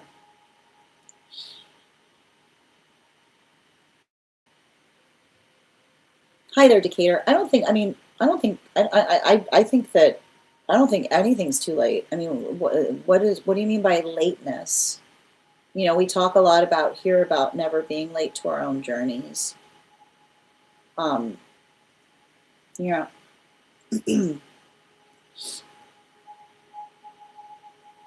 One moment. And BB, thank you for sharing the live. Always appreciate when you guys share the live. One card on potentially taking. Okay, so just a reminder, Julia, we never put our autonomy in the cards in relationality to making decisions, but can I get one card on advice surrounding a decision related to that? It feels like an empowering choice. I feel like there's something about it that feels like, as I keep on hearing, bottom of the deck, as long as they're aware, I keep on hearing, as long as they're aware of your situation or making sure that you're clear upon something that you might not be able to predicate upon. Yeah, like this is a lot of positive energy around it. It feels like there's something that feels like it's empowering, but I feel like it's you being able to it's something that's empowering, but also it doesn't feel like something that's going to get in the way of something else, is what I keep on seeing. So make sure you're having conversations with another in relationality to what your responsibilities are or what they can anticipate. Laurel, one card, highest priority, please. Can I get one card for Laurel? One card for Laurel.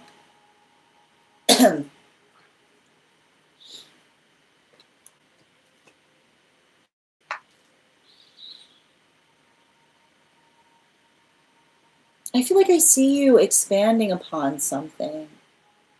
Or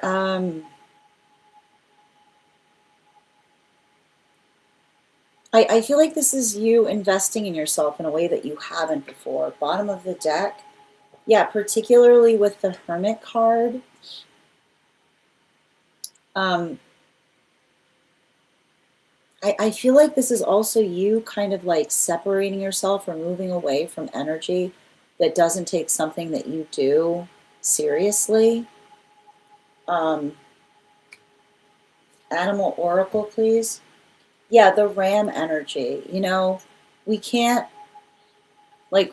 move forward into manifestations with others that ridicule or mock our manifestation at every opportunity, right?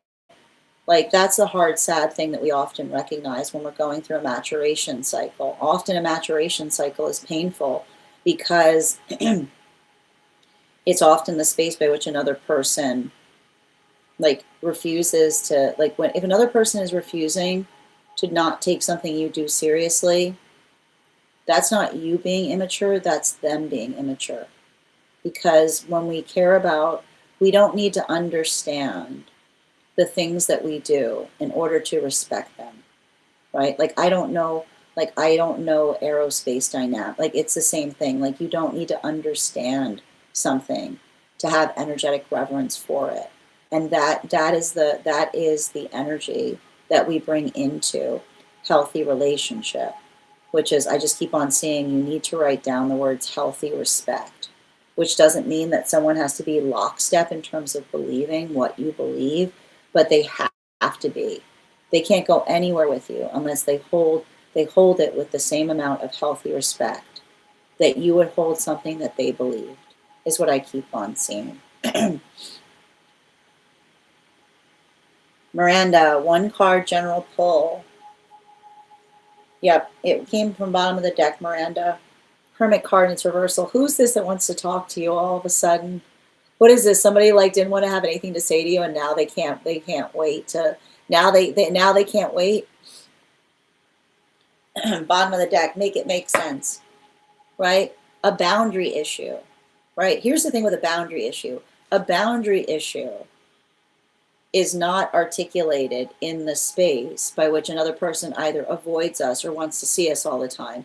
It's the consistency that we feed into what is energetically healthy. It's the observation of what that is that allows us to be able to do so effectively. So make sure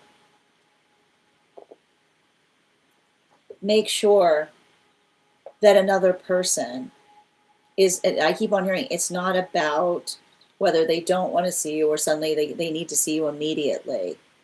It's whether they want to see you consistently, which is the space by which it's not operating upon whatever their needs are at any given moment. Animal spirit guide. Yeah, Ren, right?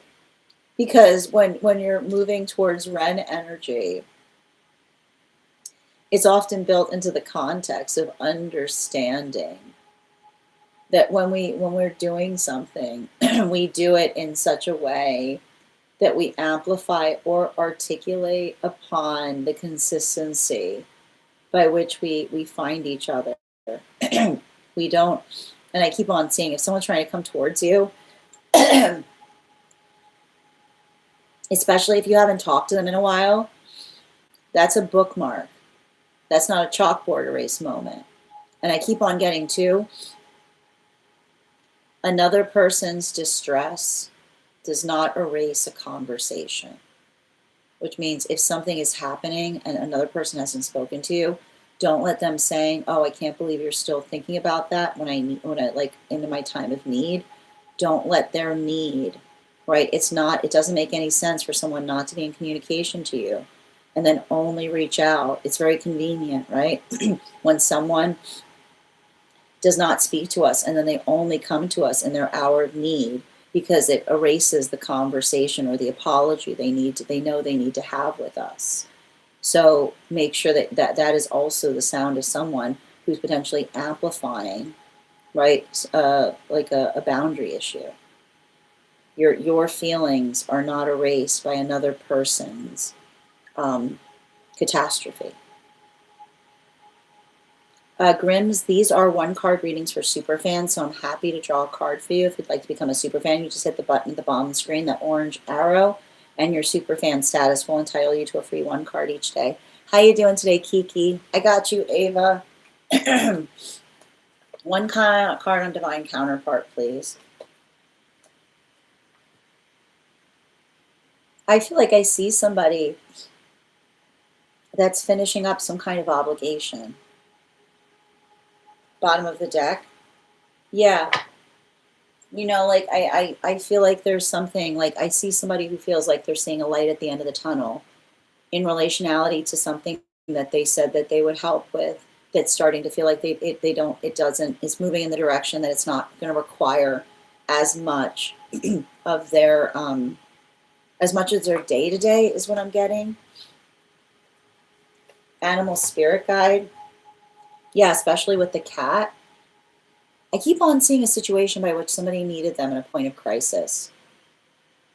But it feels like it's healthy. Like it feels like somebody coming towards them and saying, like, I've got this now. Like, like you can get back to like you can get back to what you need to do.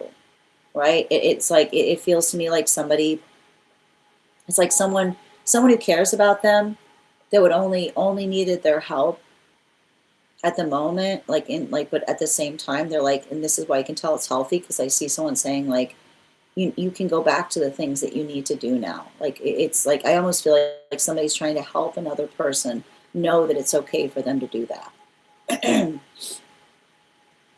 Bridget, one card, please, highest priority. Oh. Yeah, I feel like I see some kind of time period for you right now of you getting more comfortable with things. You know? Like this is a period of you overcoming your fears. Yeah, it's like I feel like you overcoming your fears is connecting you deeper to who you were in a past life. Animal spirit guide, yeah, especially with the otter, like things, you're starting to trust yourself more, or you're starting to allow your intuition to guide you in the best way possible, while also utilizing or navigating your discernment. I feel like, again, this is a continuation of a guide stepping forward towards you, right? Like I feel like there's a guide around you that wants you to be able to trust yourself before they work with you, right? Because that's why I feel like that's what creates a balanced relationship, is what I keep on seeing. 2 cards per general. We got the World card and the Ace of Swords, which is saying this is a really fertile time for you right now. Make sure that you're putting a lot of work.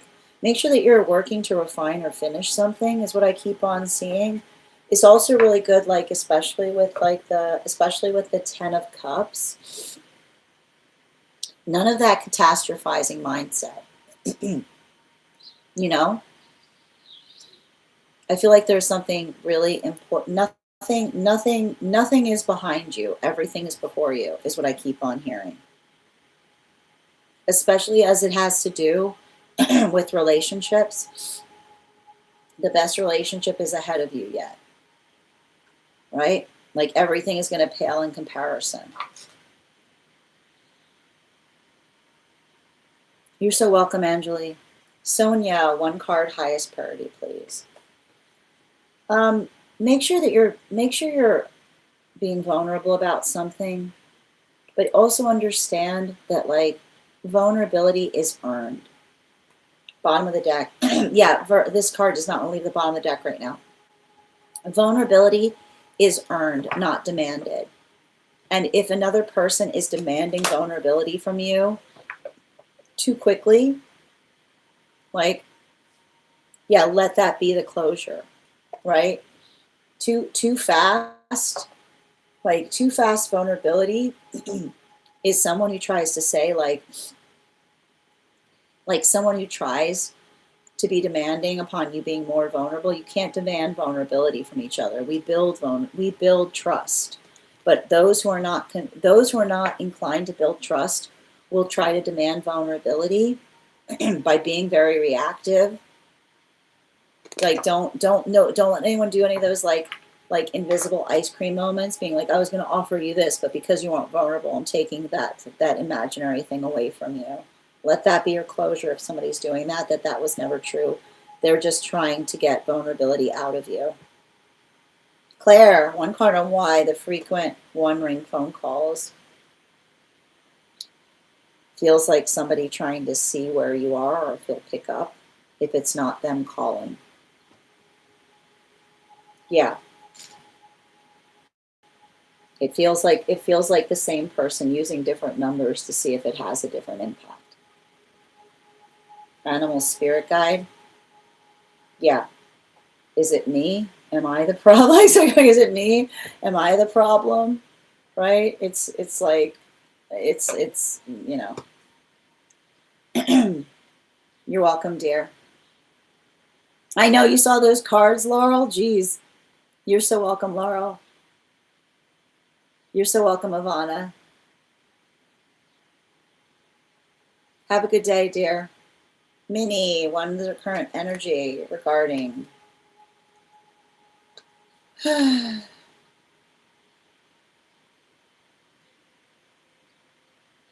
mean, I feel like somebody feels like, um, I don't know why I keep on hearing the words off limits. Bottom of the deck. Yeah, especially with like the Nine of Cups and its reversal. I don't know if this is someone who has a tendency of like talking about things, but I almost feel like I see somebody who, I almost feel like I see somebody who feels like they've recognized some kind of change around a person. um, Animal spirit guide. Like it's almost like they're associating a maturation,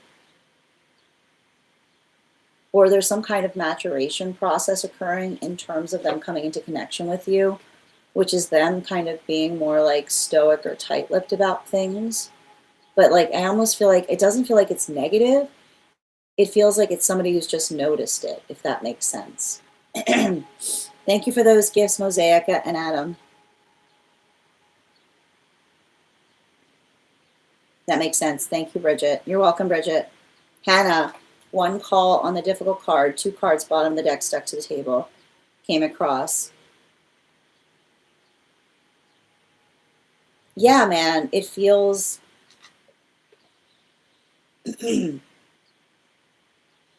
no, it feels like you were carrying it just right, right? Which is saying that you are holding hesitation, but also providing insight.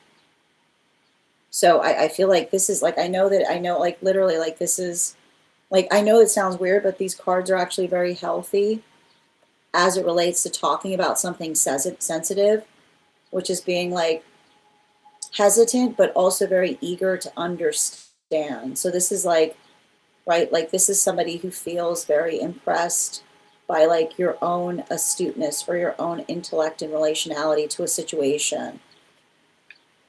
I feel like you gave some, I don't know, I feel like you gave someone an insight on something that they couldn't see before. Specifically because you didn't lead with feelings. Like it says to me that like you like in some kind of inquiry based approach, instead of allowing oneself to be emotional, but almost like I feel like I keep on getting someone who felt like you were a steadying force in a conversation. Thank you. I appreciate that, Bridget. Chariot, these are 1 card readings for super fans. If you'd like to become a super fan, you just need to, your super fan status will entitle you to 1 card. You're so welcome, Opala Centaura. Hope you're doing well today. Oh, I'm so glad I did, dear. Stella, 1 card on your session. Be ready for some feelings to come up that you weren't expecting. Bottom of the deck. It feels emotional, but it also feels cathartic and healing. Animal spirit. Give yourself a moment. I don't know why it feels like something difficult to talk about, or bringing yourself into a deeper vulnerability as it relates to like some conversations we can only have with another when we feel vulnerably ready to have them. So like allow yourself the space by which you are ready to like, I feel like I keep on hearing, if you don't feel like you if you don't feel like there's something for you to say, remind someone that you're listening, is what I keep on getting. You're so welcome, Hannah. Oh, and thank you, Ragda, for becoming the 125th member of my fan club. If I'm ever saying your name incorrectly, by all means, please feel free to correct me. My friends, we've reached the conclusion of our reads today. I want to thank you so much for being here and experiencing them.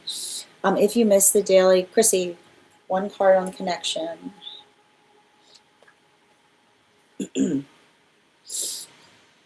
I mean, I feel like I see I feel like I see someone that's effectively trying to take a different perspective on things or getting clearer in terms of what their purpose is.